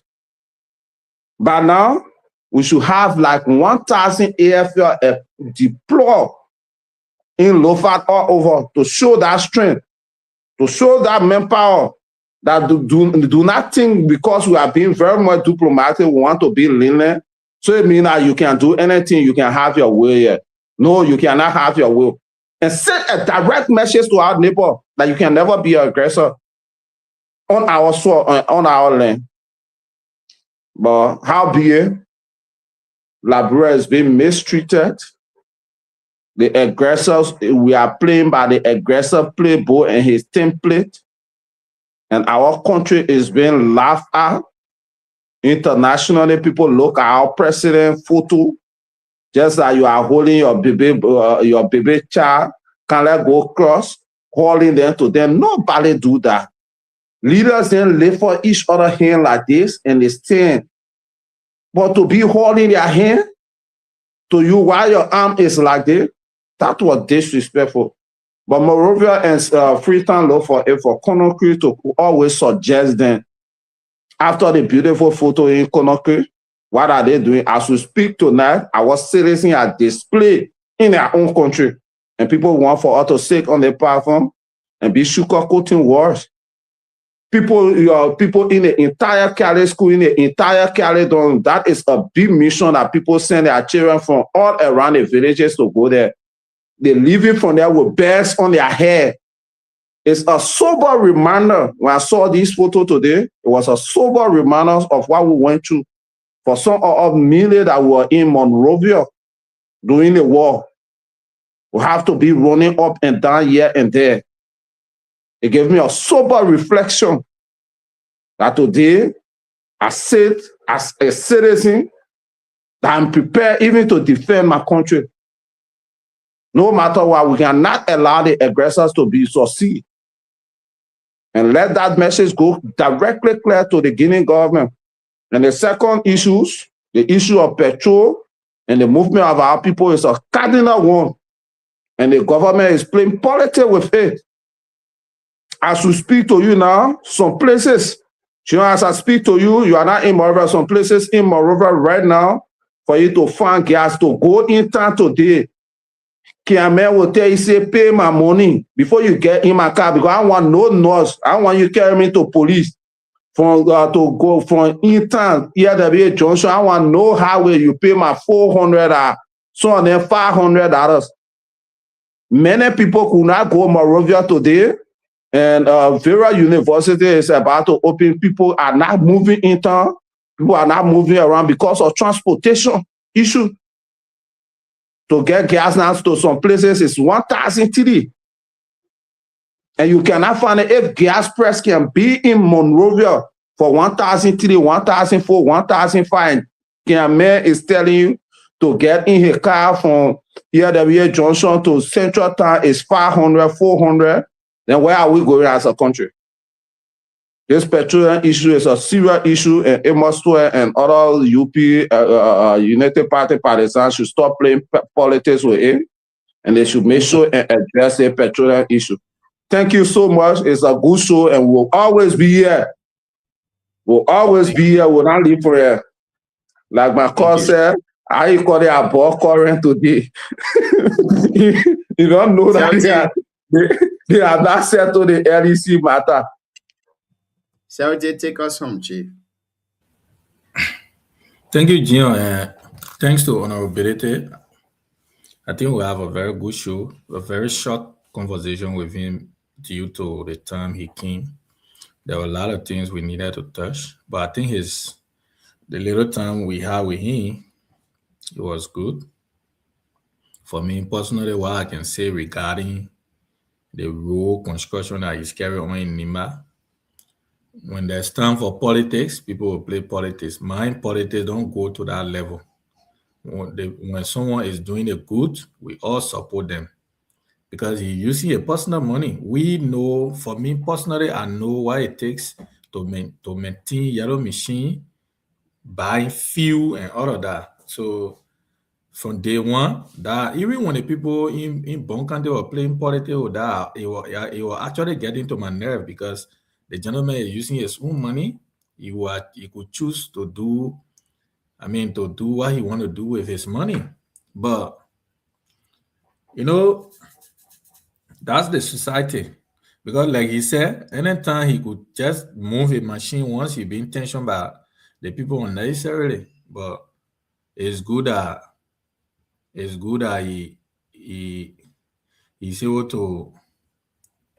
he's able to listen to the locals and do the work of the people. With the situation in Guinea, Gion, Liberia, like what I keep saying, we need to be very careful. Right now, as a country, we know our challenges. And everybody just on Facebook, people get 10,000 days. Look, our military could move in at any time to subdue. The last time, right, just for the fun side, you saw that in Nimba, the ERU guys that went up the mountain, our people went at them and even disarmed them. But right now, Ambassador Bouaka cannot give those kind of instruction. Some of the things Ambassador Bouaka is doing is cringe to people that among them and other people who believe that right now the president should go ahead everywhere, carry on violence. No. They are not used to this kind of thing. They are not used to government behaving mature. That's the challenge we have right now. Maybe that's the feed president having merry-making, enjoying himself and moving a convoy and playing soccer every Sunday. That should be the hallmark. No. So the best thing the president could do, look, in conflict resolution, there are different ways to handle it. I think at this point, Liberia is on the United Nations Security Council.